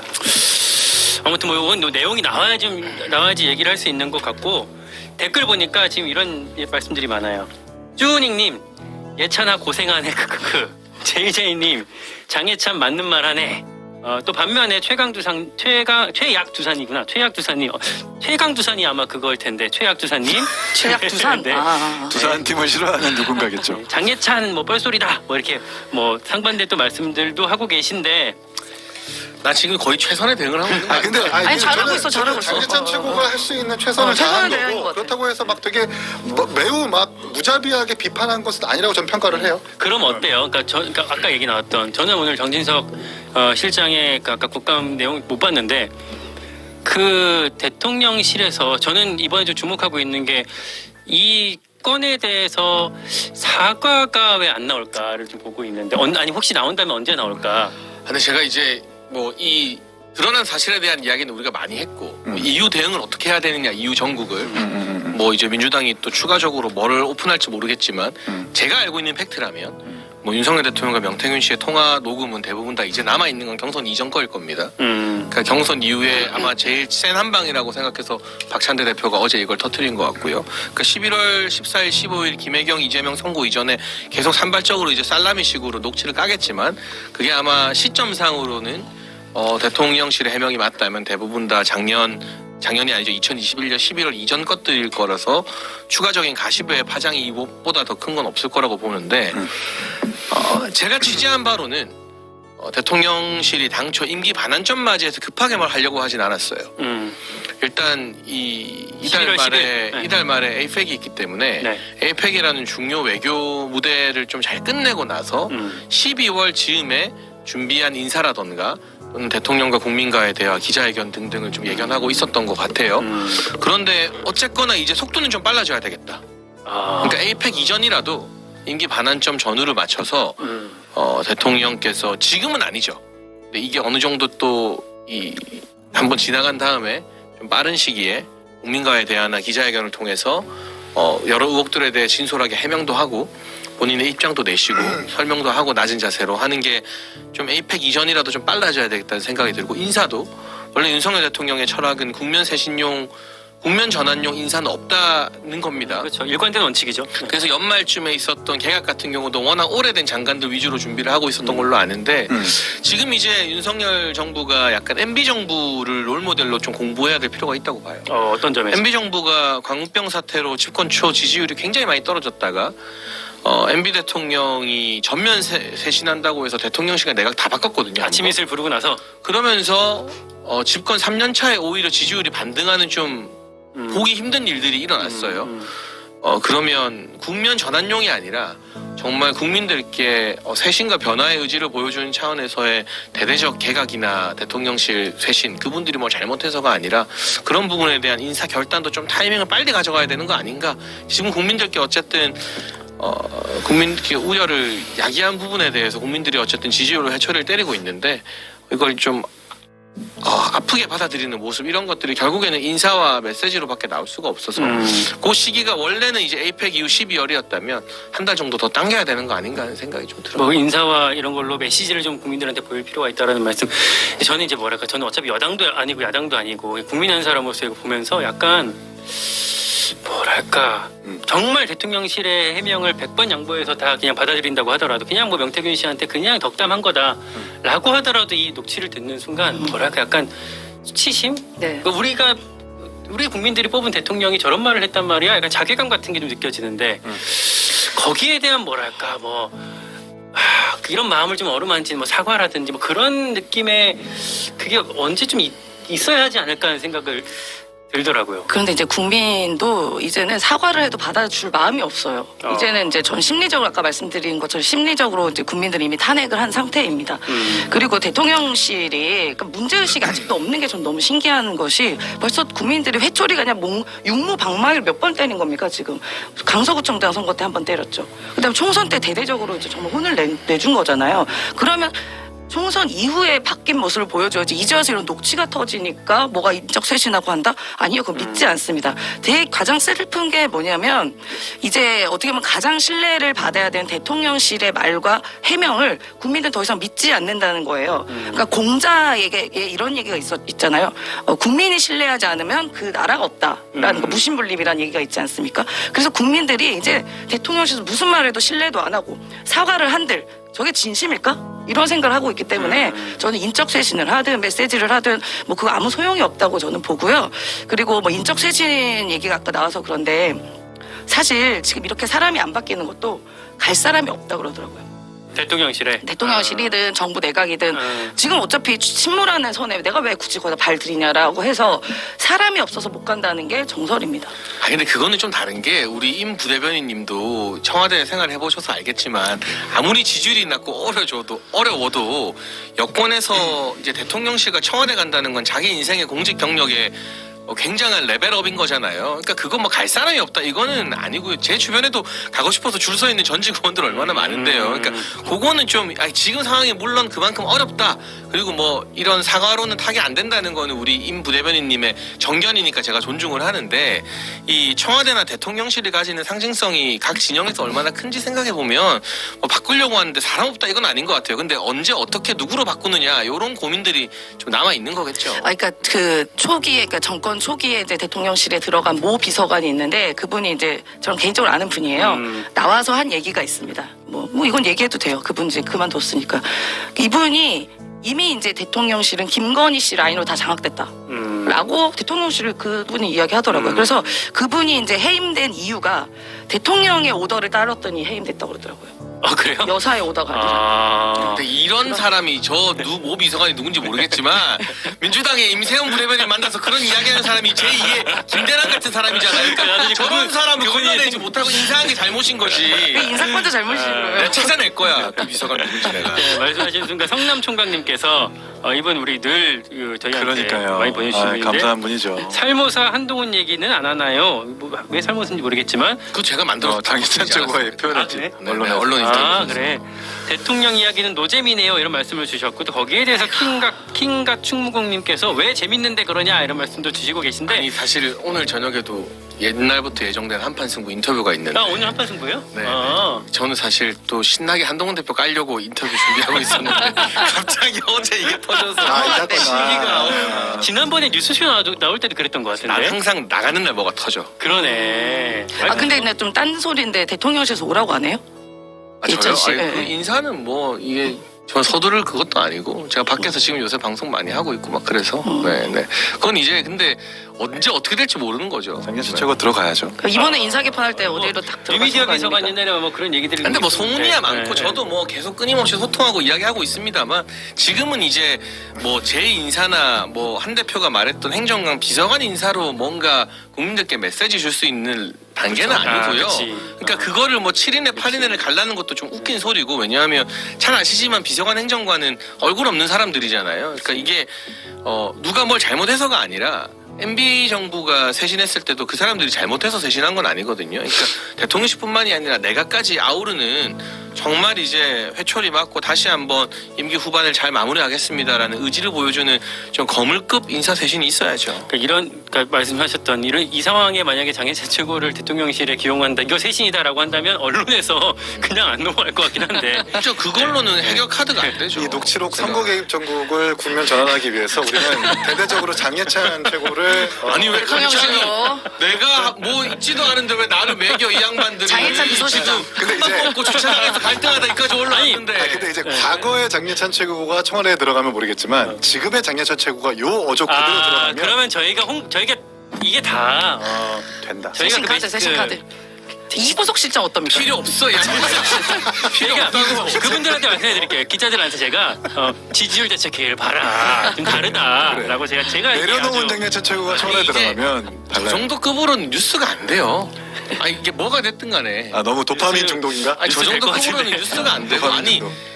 아니 지금 나 하나를 바꾸겠어 지금 인적 쇄신을 하면 뭐 실장부터 근데- 수석급 장관을 근데 다 바꾸는 거지 뭐. 가지 마요. 가면 우리 지지율 대책 계획 누가 지킵니까? 아니 그래. 근데 대통령실에서 생각하는 수준이 이 정도밖에 안 되는 거잖아요. 거기 뭐 비서실장을 바꾸면서 인적 쇄신하려고 그랬더니 이상민 장관 비서실장 하려고 그랬다는 거 아닙니까? 그러니까 이 정도밖에 상상력이 아니 없는데 그거는 제가 그게 뭘 알기로 뭐 바뀌겠어요. 공식적으로 검토된 내용은 그 다음에 아니에요. 원희룡으로 한다던데. 근데 일단 문제는 인적 쇄신 같은 거 아직은 조금 섣부르게 결정하지 말아야 되는 게 일단 일단 민주당이 지금 어떤 녹취록을 어떻게 가지고 있는지 몰라요. 그렇죠. 네. 그리고 어저께 노컷인가요? 우리 CBS에서 나왔던 단독 보도였던 것 같은데 명태균 씨발 녹취가 명태균 씨 발 잘 들어야 돼. 음란막인가? 잘 들어야 돼. 음란마귀가 씌었네. 음란막인가? 어쨌든 그 김영선 씨의 수행 기사가 민주당에게 제출한, 그러니까 전달한 녹취록이 최소 50개. 그리고 윤석열 대통령 내외와 연관되어 있는, 특히 선거 개입과 연관되어 있는 녹취록이 최소 2개 이상은 더 있다라는 지금 단독 보도가 이어지는 걸 보면, 어찌 보면 지금 민주당이 얼마 전에 이제 집권 플랜 본부라고 해가지고 설치했잖아요. 요것과 맞춰서 이 녹취록을 요소 시의적절하게 터뜨리려는 계획을 갖고 있는 것 같아요. 여기서 이제 국민의힘과 이 대통령실이 언제 어떻게 지금 대응해야 될지 모르는 것이기 때문에 좀 섣불리 뭐 인적 쇄신 내지는 이런 걸로 대안을 내세웠다가는 더 큰 역풍을 맞을 수 있다라는 가능성이 있죠. 잠깐만 그 한 가지만 이 제보자가 수행 기사라는 건 이제 아직까지는 추정인 거고 우리가 확인하고 그렇죠, 날 그렇죠. 수는 네, 없는데 네, 그건 좀 짚고 그 넘어가요. 사람 제보자 이름까지 이미 여의도에 다 나왔어. 아니죠 우리 김모 씨로 해서 보도도 우리도 맞잖아요. 했는데 이제 네. 확정할 이거는 수 없는 가려질 거니까. 수가 없어요. 그리고 사실 이거는 법적으로는 또 문제가 돼요. 이 제3자 녹취를 한 거 자체가 통신비밀보호. 이거는 뭐 박찬대 원내대표 이런 사람들이야 이제 면책 특권이 발동되겠지만 통신비밀보호법이나 이런 거 다 적용되고 어쨌든 이 명태균 씨 말에 의하면 이 A 씨가 가지고 있는 녹취도 원본이 아니라는 거잖아요. 그러니까 다 처음부터 끝까지 플랫하게 녹취가 된 게 아니라 중간에 뭐가 빠졌다. 끊기고 하니까 그 맥락이나 이런 것들이 다 삭제됐다라고 해서 이 녹취에 대해서 통화 당사자인 명태균 씨가 부정을 해버리면 이게 증거 효력을 갖기는 또 되게 힘들거든요. 그러니까 이게 민주당도 알 거예요. 이거 법률적으로 엮을 사안은 아니고 정치적으로 이제 전국을 뒤엎을 사안이라고 판단한 건데 아마 11월 15일 전후로 해서 살라미를 몇 개 더 풀겠죠. 그러니까 이재명 대표의 1심 선고 전후로 해서 11월 15일과 25일 그리고 민주당 내부에서는 15일 공직선거법 재판보다는 25일 위증교사 재판을 좀 더 엄중하게 보고 있다는 거 아닙니까? 공직선거법은 이재명 대표 문제뿐만이 아니라 민주당이 400억 물어내야 되는 문제가 있어서 설마 100만 원 이상 때리겠냐? 근데 주제를 글로 또 위증교사는 싹 가시네. 좀 부담 없이 이거 때릴 수 있다. 그러니까 25일 전후에도 뭐 깔고 뭐 해서 이긴 수성 최고 말처럼 어떻게 보면은 민주당이 이거를 언제까지 닦았는지 그리고 이재명 대표 재판 결과 나오는 11월 15일, 25일까지는 보고 나서 뭐 대통령실이 준비한 카드가 나올 수도 있고 그렇죠. 반론을 해주시죠. 아니 뭐 저희가 재판을 염두에 두고 이거를 그 녹취를 까는 게 아니라요. 그냥 사안이 엄중하고 그 녹취 깐 날도 전날에 입수를 했었어요. 아 그래요? 예, 예. 전날 입수해서 확인해서 이제 다음날 발표를 한 거기 때문에 뭔가 재판을 염두에 두고 한 건 아니다. 그러니까 국민의 알 권리를 위해서 저희가 말씀을 드리는 거고 이 사안이 공천 개입이라는 문제가 사실 굉장히 큰 문제입니다. 뭐 아까 말씀하신 것처럼 장해찬 최고가 말씀하신 것처럼 뭐 덕담이라고 얘기하지만 우리끼리 얘기하는 건 덕담이 될 수 있어요. 왜냐? 우리는 권한이 없기 때문에. 그런데 어떻게 보면은 인수위 시절에 당선인이 가장 큰 권력 아닙니까? 사실 인수위 때가 제일 세잖아요. 그럼 권한이 있는, 권력이 있는 사람의 한 말과 행동이고 실제로 그게 실행으로 이루어졌기 때문에 이건 그냥 쉽게 지나갈 일이 아닙니다. 그러니까 아마 민주당 박찬대 원내대표 입장에서도 뭐 이게 뭐 불법적인 소지가 있고 없고를 떠나서 만약에 이런 제보를 받았다고 한다면 이거를 받았는데 묵히면 나중에 또 오히려 더 큰 화가 있을 수 있으니 그렇죠.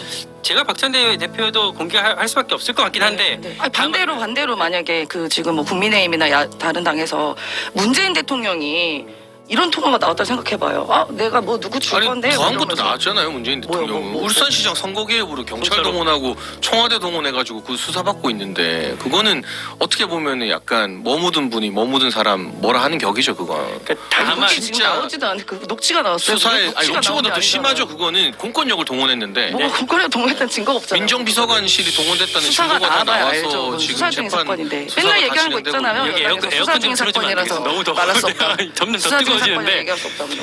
다만 그러니까 박찬대 원내대표 입장에서 이재명 대표 선고가 이제 11월 15일, 25일 있다 보니 박찬대 입장에서는 이거를 그때 가서 공개하면 오히려 더 이제 논란이 많을 수 있으니 지금 빨리 내는 게 낫다. 이런 정도 생각은 전략적인 생각은 할 수 있을 것 같거든요.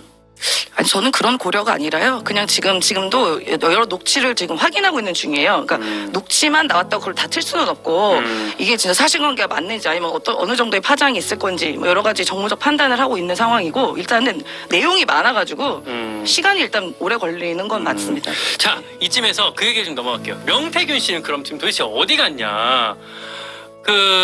한번 들어볼까요? 우리 아침에 김현정의 뉴스쇼에서 명태균 씨랑 통화했던 음성이 있을 텐데 한번 그거 듣고 나서 명태균 씨의 뭐 행방 혹은 그의 고민 뭐 등등에 대해서 한번 얘기를 좀 해볼게요. 틀어주시죠. 내가 거기다 제공한 것도 없고 녹음을 한 사람이 아마 라는 사람이 있고요. 걔 나중에 처벌받을 건데 아니 뭐 대통령하고 뭐 한두 번 통화했어. 내가 볼 때는 중간에 내용은 하나도 없잖아. 중간에 내용이 하나도 없지. 걔가 녹음을 못했을 거예요. 기억도 안 나요. 한두 번 정도 안 했나. 그냥 진보 좌파 애들이 산단이다, 뭐다, 사기꾼이다, 뭐다, 자르트를 샀는데 그냥 다 없애버리고 그냥 말아버리지 뭐. 뭐 싹 다 불질러버리고 말 거예요. 나는 추죽거로 그런지도 하네. 그러니까 그냥 싹 불질러버리고 말아버리지. 공적 대화가 뭐가 싹. 아버지 산소 가는 길이야. 다 불질러러. 그 좌파 애들이 산소 와갖고 내가 바람과 태양이라고 2달 전에 얘기했는데 아버지 산소 가는 길이거든. 다 불질러올 거예요. 이 증거 있으면 검찰 말지고. 그래야 하여튼 그동안 고마웠습니다. 그러니까 이렇게 산소 가는 길이다라고 했는데 나중에 보니까 산소가 없어. 없어요? 아니 화장하셨대. 화장하셨다고 해서. 저 산소는 화장 모신 것을 말씀하시는 건가? 그러니까 뭐 화장해서 그거를 이제 그 산소로 이제 묻는 경우도 있죠. 근데 이제 아무튼 근데 말이 좀 이게 이상해지는 상황이 된 아버지 거죠. 산소 아래 이 증거들을 묻어놨다고 이제 명태균 씨가 인터뷰를 했는데 창원지검 등등 이제 언론 관계자들이 확인을 해보니까 산소가 없다는 거 아니에요? 아 그래요? 네. 화장해서 해서. 없다. 그러니까 저 말인즉슨 나 절대로 증거 불태우지 않고 갖고 있을 거야라는 말을 그냥 계속 반복하는 거예요. 말만 저렇게 하는 거지. 그러니까 저도 명태균 씨랑 연락하는데 최근에 연락 잘 안 되더라고요. 누구랑 명태균 씨랑 연락하세요? 저 연락한 지 오래됐어요. 저도 한 2달 된 것 같은데. 초반. 연락을 하셨어요. 언제 끊겼어요 그 연락이? 답 준 게 됐어요. 그다음에 계속 답을 안 하시고. 야 이거 임세은 게이트였네. 명태균 씨랑 진짜 임세은 연락했다고요? 부대변인 흑막이었네 이거. 아니. 민주당이 아주 깊숙이 개입돼 있는. 게임이 아니라 내가 개인적으로 알게 돼가지고. 아니 제가 그래서 명태균 씨 페이스북 들어가가지고 네. 그 친구 목록들을 봤는데 그 벽을 다 보셨네. 근데 정치인들이랑 꽤 많이 친구를 맺고 있더라고요. 맞아. 지금 네. 지금 뭐 신인규 변호사도 친구고 저랑도 친구입니다. 그러니까 야 느낌이 안 좋네. 신인규 인생. 이거 완전 좌파들의 공장 냄새가 나는데. 아니 신인규가 언제부터 좌파가 완전 됐어? 강성 좌파지. 그러니까 봐봐요. 개딸 변호사 아니야 개딸 변호사. 페이스북 친구를 맺는다는 건 내가 이 사람의 이름을 보고 확인을 누르잖아. 그렇죠. 그러니까 들어오면 친구 신청이 중요한 거 잘 들어오면 잡아냈다 지금. 확인을 누르거나 네. 아니면 내가 친구 맺고 싶은 사람의 친구 추가를 누른단 말이에요. 네. 그러면 모를 수가 없어. 누가 근데 신청했어요? 여기서 임세현 부대변인님은 커봐. 임세현 부대변인님은 그 관계를 부정하지 않고 네. 지금 막 명태균 씨에 대해서 막 비판하는 사람들도 심지어 페이스북 친구예요. 특히 신인규 변호사 같은 사람들. 이거 약간 신인규 좀 괜히 있다. 까이네, 오늘. 이거 구리다. 게이트다. 신인규 임세은 게이트다 이거. 뭔 게이트야? 자 이제 좀 넘어갑시다. 잘해 진짜. 이럴 줄 내가 여기서 계속 죽상으로 있을 순 없잖아. 장혜찬 씨 진짜 이거 싹 넘어간 거 잘하네. 아니 근데 제가 만약에 명태균 입장에 서보면 그럴 수 있을 것 같아요. 그러니까 내가 이 녹취를 갖고는 있었는데 정말 최후의 수단으로만 내가 정말 구속될 것 같은 상황에 막판에 정말 마지막 협상용으로 갖고 있다라고 생각을 하고 있을 수 있는데 그랬는데 갑자기 이게 외곽에서 터져버리니까 이거 어떻게 해야 돼? 당황스러우면서도 뭐 이거 말고 뭐라도 또 갖고 있는 것처럼 또 플레이를 또 해야 될 거고 이제 복잡한 심경일 것 그러니까 같은데. 어쨌든 검찰이 수사 속도를 내고 있죠. 명태균 씨 자택에 압색했잖아요. 대한 네. 추가 압수수색이 있었다고 네. 하면 저는 어쨌든 이게 이 문제의 시발점은 명태균, 김영선, 강혜경 세 사람의 금전 문제라고 보는데 뭐 받을 돈을 못 받았느니 뭐 어떻게 하다가 분란이 일어나서 막 이렇게 된 것 같은데 근데 아무튼 수사에서 문제가 있을 거 정리할 거 있으면 빨리 정리하고 민주당도 뭐 가진 거 있고 터트릴 거 있으면 빨리 다 터트리고 어쨌든 진상이 드러난 상태에서 또 해명을 들어보고 이거 정리하고 넘어가야지 언제까지 이 국면에 지금 벌써 한 달째 너무 피로해지는데 두 달, 발목 두 달. 잡혀 있을 수는 없으니까요. 저희 지지율 대책 회의에서도 지금 거의 2달 내내 지금 명태균 씨를 막 다루는 것 같은데 사실 저는 한 저 러러러님 댓글 좀 읽어줘요. 뭐라 그랬는데? 장예찬 방송 진짜 잘한다. 크크. 정치하지 말고 시사 예능이나 합시다. 크크. 저걸 굳이 또 봅니까? 아니 나 힘든데 저런 아 그래 장희찬 화이팅. 장희찬 화이팅. 속에 담배가 있어요. 나도 창석이 형 따라서 예능으로 갈까봐. 아 근데 사실 저도 좀 피곤해서 한 지난주 이번 주 그러니까 뭐 조금 이제 이 명태균 씨 얘기는 이제 좀 덜 다뤄야 되는 게 아닌가 이런 생각을 그러니까 이게 다 죽다가 갑자기. 하던 차에 어. 이거는 뭐 아니 근데 할 야 수가 너무 없어. 웃긴 게 어.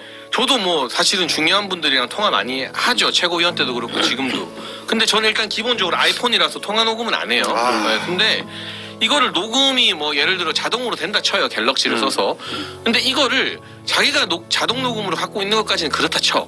나중에 뭐 어떤 상대가. 근데 이거를 주변 사람들한테 들려주면서 나 이런 사람이야 하는 거 사실- 진짜 삼류들이 하는 그 장사꾼들이 하는 짓이거든요. 해서는 안 된 일이긴 하지. 근데 그거를 자체는. 또 수행비서라는 사람이 핸드폰 몰래 버튼 누르고 그 떠드는 걸 또 녹음한 거 아니에요? 그러니까 이게 아 너무 정말 근데 그 수행비서가 만약에 이게 정말 공적으로 이게 나중에 가서 이거 문제되는 발언이니까 내가 정말 나라를 구하기 위해서 이건 내가 해야 된다라는 어떤 사명감을 갖고 했을 수도 있는 거죠. 그렇겠어요? 뭐 나중에 이권이나 뭐 이런 것 때문에 자기가 해놓은 거겠지. 뭐. 아니 근데 문제는 뭐냐면요.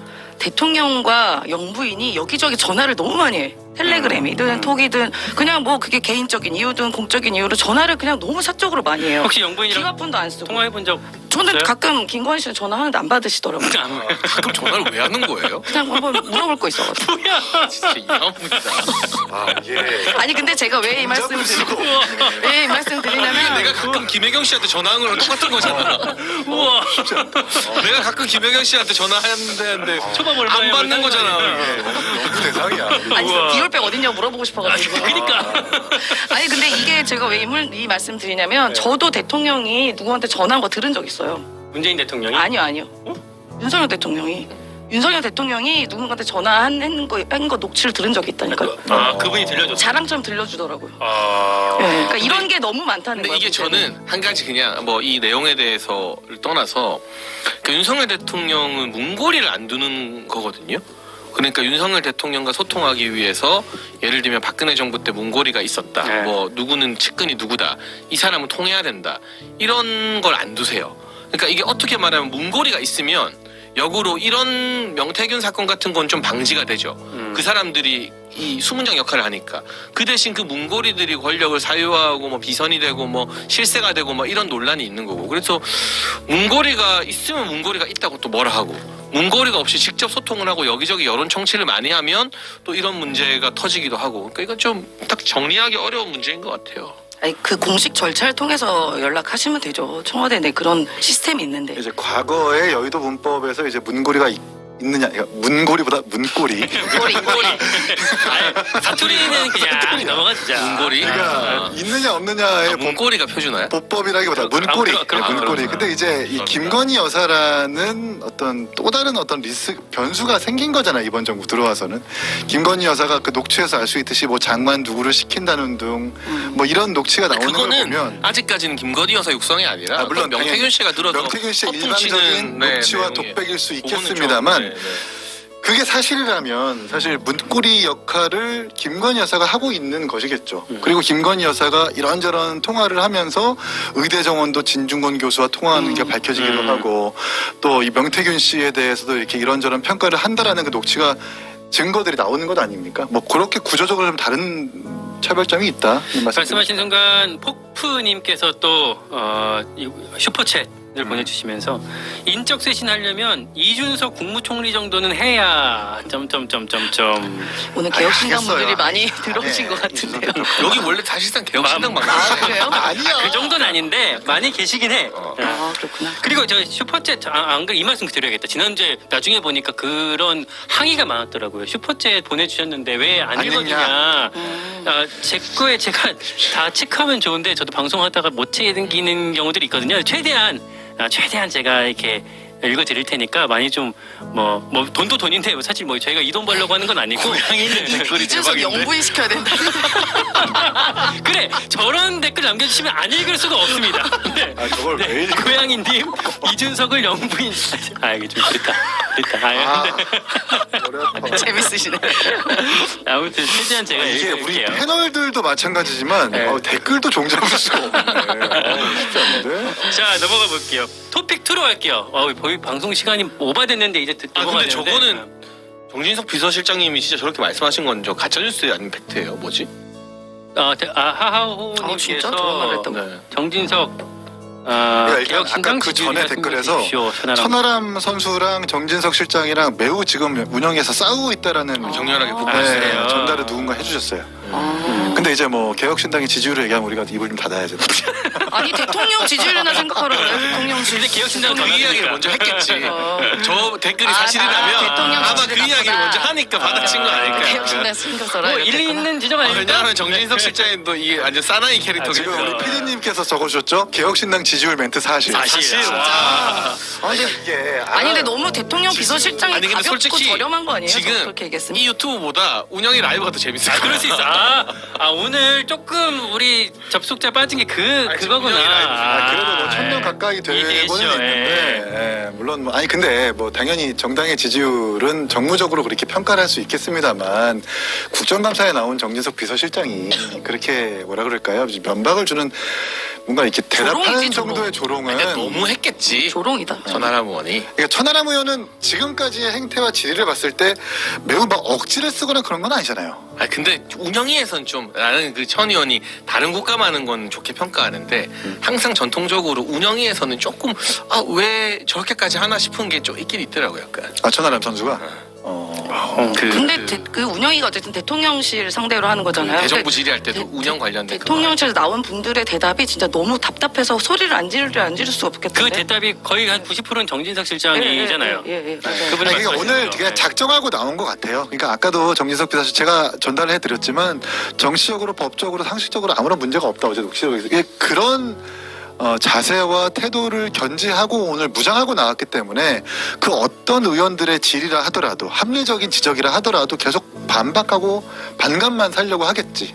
자, 제가 토픽 2로 가겠다고 말씀드렸는데 주제를 말씀 못 드리고 지금 얘기가 이제 돌고 있었는데 토픽 2 한동훈과 민주당의 다음 스텝은 이렇게 잡았습니다. 이제 한동훈 이 세 글자를 얘기하니까 장혜찬 최고의 눈빛이 아주 초롱초롱하게 빛나기 시작하는데 근데 솔직히 말하면 예. 한동훈 대표가 이 국민의힘 전통 지지층 안에서 거의 이제 죽어가던 상황이었거든요. 취임 100일 기자회견도 뭐 정말 아무 내용이 없었다라는 게 언론의 대체적 평가인 것 같고 그리고 보수 지지층 내부에서 뭘 저렇게까지 하냐 이제 그 제가 무시무시한 100일이었다 무능하고 시끄러운 100일이었다라고 평가를 했는데 그런 여론이 많았어요.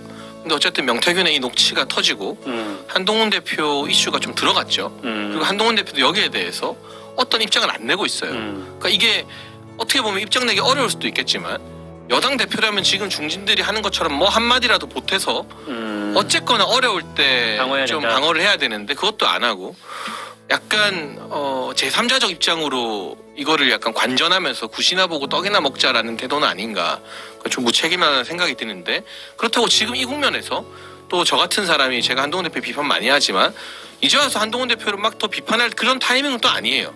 지금은 이제 한동훈이라는 사람이 어쨌든 무대 밖으로 밀려났어. 지금의 무대는 어쨌든 대통령실과 이 야당이 된 거 아닙니까?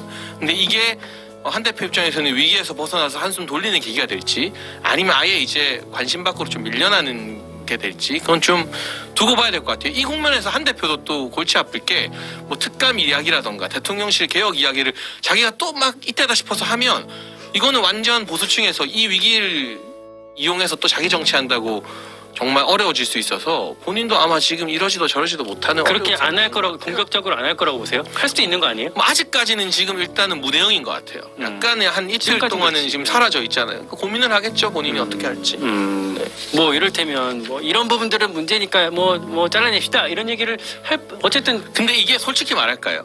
그러니까 적당한 위기 때는 쓴소리나 비주류나 이게 먹히는데 이게 지금 너무 위기일 때 이렇게 하면 진짜 그렇게 한 사람은 이 진영 내부에서 야 지금이 그럴 때냐? 지금 19%밖에 없는데. 이 그렇게 될 수 있어서 이 정도의 현실 인식은 정말 양반이야. 아, 그렇잖아요. 그래서 근데 오늘 아침만 해도 권영세 중진 의원 나오셔가지고 전 그분 정말 합리적으로 평가하는 분 중에 네. 한 분인데 그렇죠. 네. 그냥 뭐 일반적인 이야기였다, 일반적인 의견 개진이었다라고 계속해서 두둔하는 스탠스. 그러니까 당내 중진 의원들이랑 의원들, 특히 친윤이라고 하는 분들은 나가서 일반적인 의견 개진이었다라고 얘기하면서도 당 대표는 지금 입을 닫고 있단 말이에요. 이거는 한동훈 대표가 조금 비겁한 것이라고 좀 봐요. 그러니까 이게 윤석열 대통령은 녹취록에서 비판을 하든 두둔을 하든 뭘 하나 결정해가지고 나서야 되는 것이 당대표의 역할일 텐데 그 아무것도 안 하고 그냥 입만 닫고 있다라는 것은 이거는 정당하지 않죠. 근데 저는 뭐 저를 양반이라 해줘서 감사한데 권영세 의원이나 이런 분들도 위기의식 다 공유하고 있을 거예요. 근데 그러겠죠, 그건. 저도 위기인데 방송 나와서 어쨌든 뭐 명태균과 그 중간에 연락한 적은 없을 거고 막 이렇게 하잖아요. 그러니까 어려울 때 어쨌든 같이 비를 맞으면서 또 방어 진지를 아이, 구축하고 그럼. 구축해줘야 되거든요. 그런 점은 대단한 것 같아요. 그러니까 그거를 안 하면 그러니까 권영세, 권성동 이런 사람들이 나서는 게 그분들이 이게 위기가 아니라서 나서는 게 아니라 최소한의 방어막은 구축해야지. 이 두 개 무너지면 우리가 탄핵을 한번 경험해봤잖아요. 쓴소리하던 비박들도 다 쓸려가요. 그때 이 친박 비박의 경험으로 보면. 그러니까 이 지도부도 한동훈 대표도 여기서는 어쨌든 자기가 뭐 대놓고 나서긴 싫다 하더라도 최소한의 두 하나는 같이 쌓는 역할을 해야지. 자, 뭐 이렇게 그냥 아무 말 안 하거나 만약에 좀 기다렸다가 내 말 안 들어서 대통령실이 해야 되는 거 아니냐 이렇게 나오면 이 정도 위기 상황에서는 보수 지지층이 그런 자기 정치를 용납하진 않을 겁니다. 한동훈 대표 그렇고 민주당은 어떻게 할까요? 뭐 탄핵, 특검 지금 여러 가지 카드들이 이제 아마 고려를 할 수밖에 없을 텐데. 저는 첫 번째 일단 특검이죠.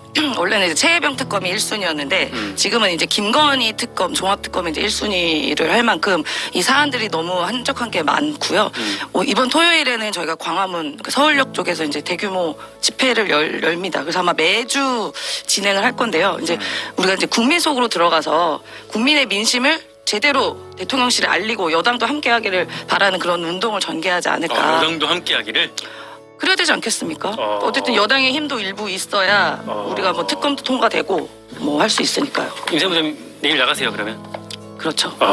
몇만 뭐 10만이 올 거다 뭐 이렇게 말씀하신 분도 계시던데. 그러니까 뭐 일단 그러니까 의원들 다 오고 지역위원회에서 다 오니까 뭐 몇만 명은 오지 않을까 싶고 그리고 심지어 당원이 아니더라도 공공번개가 치면 좋겠는데. 저희가 롱패딩을 살 만큼 잘해. 내일 강수 확률이 10%밖에 안 되네. 비화도 합니다. 아니 그 특검은 그렇고 탄핵은 예능을 해야겠어, 그치? 저희가 그래도 제1당이다 보니까 네. 그 말에 무게감이 있어서 좀 엄중하게 대응을 할 건데요. 심리적으로는 마음속으로는 그 마음이 있죠. 근데 이제 조국당이 먼저 나서서 뭐 탄핵 이야기를 했는데 아마도 이제 민주당은 조금 천천히 그 탄핵이라는 단어를 굳이 이제 사용을 안 하고 국민의 민심이 어떤가에 대해서만 청취를 할 겁니다. 내일 하필 기온도 높네요.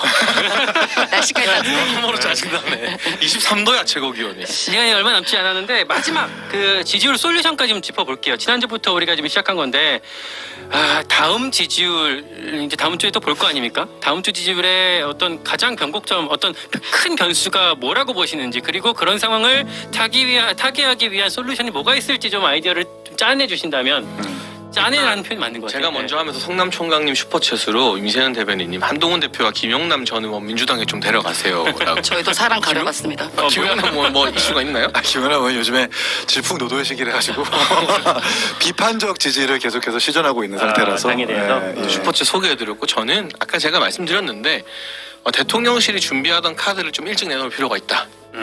그리고 그게 이제 뭐 기자회견 국민과의 대화든 또는 대규모 인적 쇄신이든 개각 같은 것들. 그리고 MB 정부가 이제 3년 차에 지지율 반전시킨 거. 그러니까 집권 3년 차의 지지율 상향은 어느 정부도 하기 힘든 거잖아요.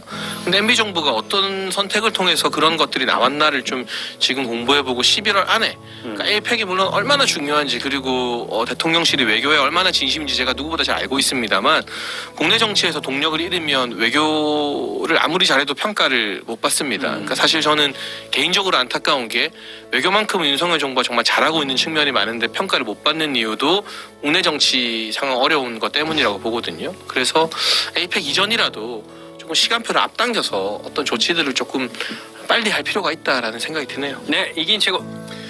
일단은 지지율 요 대책을 말씀드리기 전에 탄핵은 안 됩니다. 네, 탄핵 같은 이야기를 정치인들이 함부로 이야기하는 건 매우 무책임한 거라고 저는 봐요. 왜냐하면 한 번 대통령을 탄핵을 시켰고 그 탄핵된 대통령으로 인해서 전국과 국가가 대혼란에 빠진 적이 있었었는데 그로 인해서 창출된 정권이 대국민 화합과 분열을 통합하려는 시도가 아니라 지금 결과적으로 세대 갈등, 남녀 갈등, 계층 갈등이 더욱 심화된 상태. 심지어 정치인들과 지지층이 일체화돼가지고 정치적으로 사실상 저는 내전이라는 표현을 하고 싶거든요. 그런 상태에서 다시 한번 탄핵을 선택하고 선동한다는 것은 국민들이 이제 정치에 대해서 더 이상 기대할 것이 없다라는 평가를 들을 수밖에 없는 결과로 이어질 것이기 때문에 함부로 탄핵이란 말을 이야기하는 것은 좀 조심스러워야 된다는 말씀을 드리고 싶고 결국 이 모든 책임은 모든 국정 운영에 무한 책임을 지고 있는 윤석열 대통령과 내외에 있다고 저는 생각을 하고요. 뭐 외교도 좋고 여러 가지 정책도 좋고 특검도 좋은데 지금 계속해서 거짓 해명들이 드러나고 있고 이 자신의 녹취가 나왔음에도 불구하고 대통령실의 입장문 뒤에 숨어가지고 얼굴을 드러내지 않는 비겁함 이런 것들은 분명히 국민들께서 평가하고 있다고 생각을 해요. 그래서 아까도 제가 말씀드렸지만 정론, 정직하고 상식적으로 국민 앞에 나서서 국민들이 납득할 수 있을 때까지 사과하고 마음에 들 때까지 계속해서 고개를 숙이는 것. 전 그것이 가장 국정 운영에 대한 회복을 할 수 있는 지름길이다 이렇게 말씀을 드리고 싶습니다. 네, 마지막으로 임세훈 전 부대변인. 좀 회복이 가능할지 모르겠어요. 이제 뭐 아까 말씀드린 것처럼 이미 신뢰를 다 잃었기 때문에 무슨 조치를 해도 국민들이 그렇게 이 신뢰가 금방 회복될 것 같지는 않습니다. 뭐 인적 쇄신이든 뭐든 인적 쇄신에서 뭐 누구 짜잔하고 나왔는데 더 못한 사람 나오면 그럼 더 나락으로 떨어지는 거죠. 그래서 아마 뭐 제가 더 센 얘기는 안 하겠습니다. 생각보다 오늘 방송 재밌다. 센 얘기는 안 약간 하겠습니다. 오늘 재밌게 힘든데. 이제 아니, 그게 아니라 안 돼. 뭔가 어쨌든 제가 생각했던 것보다 강성은 강성인데 그래도 대화는 된다. 내가 외계인이야? 유머가 있고 위트가 있는 것 같아요. 오늘 여사 성대모사를 못 들었네. 내가 그럼 깜짝 앞에 놀라시네요. 나왔었으면 이런 생각 안 하게 되는 건가요? 아니 우리도 못 들었어요. 이제 연관 검색어에 기대하고 있는데. 뜨더라고. 근데 우리가 무슨 이야기를 해도 남국이 형은 이제 항상 벽과 이야기하는 느낌이 있는데 윤세훈 부대변인이 티키타카 되네요. 티키타카가 돼서 참고로 저 남국이 형이 지금 보고 있습니다. 네. 그래요? 네, 보고 있습니다. 그러면서 장해찬 절대 빠지면 안 된다. 나 왜 빠지면 안 된다 이거. 아까 뭐 우리 그런 얘기 했었잖아요. 없는데 욕한다고? 아니 뭐 대통령실 가냐 마냐 이런 얘기 했었어요. 이 지지율 대책 회의 절대 빠지면 안 된다. 네, 장해찬 같이 해야 된다라고 얘기를. 댓글을 같이 달았어요? 해야죠. 댓글을 달았어요. 아니 나한테 따로 연락이 왔어요. 진짜요? 네. 김남국 형님 연락 왔어요. 윤세훈 부대변인 보고 배우십시오. 형님 티키타카가 되잖아요, 형님. 네, 아무튼 여러분 시간이 많이 흘러가고. 형이었으면 여기서 또 이재명 칭찬하고 있었어요. 100%잖아, 그렇죠? 지지율 보셨어요? 지금 대권 후보 중에 1위가 이재명입니다. 그러면. 아니 지지율 1위인 건 맞지. 차기 대권 유력한 그게 또 그 형의 매력이야. 그치. 또. 그치. 예. 김남국이 오늘 불러서 문재인 대통령 욕하는 걸 한번 들었어야 돼. 다음 주에 오니까 다음 주에 한번 들어봅시다. 네. 네. 오늘 아무튼 긴 시간 임세훈 부대변인 함께해서 너무 저는 개인적으로 좋았고요. 네 고맙습니다. 언제 뵙나 사실 좀 기대하고 있었는데 오늘이 네. 그날이 돼서 너무 좋고 여러분들도 이 귀한 시간에 또 오늘 1000분 가까이 들어와 주셔서 너무 감사드리고요. 다음 주 금요일 오후 2시에도 또 꼭 함께 해주시길 바라고요. 이게 매주 이슈가 막 확 바뀌어갖고 어떻게 또 다음 주 방송 꾸려가야 될지 또 기대가 되기도 하고 걱정이 되기도 합니다. 다음 주 김남국 의원 나오나요? 나와요. 네, 다음 주 나옵니다. 아쉬운데. 아쉬워. 농담입니다. 네, 저희는 오늘 방송 여기까지 하고요. 다음 주에 또 찾아뵙겠습니다. 여기까지 하겠습니다. 고맙습니다. 감사합니다.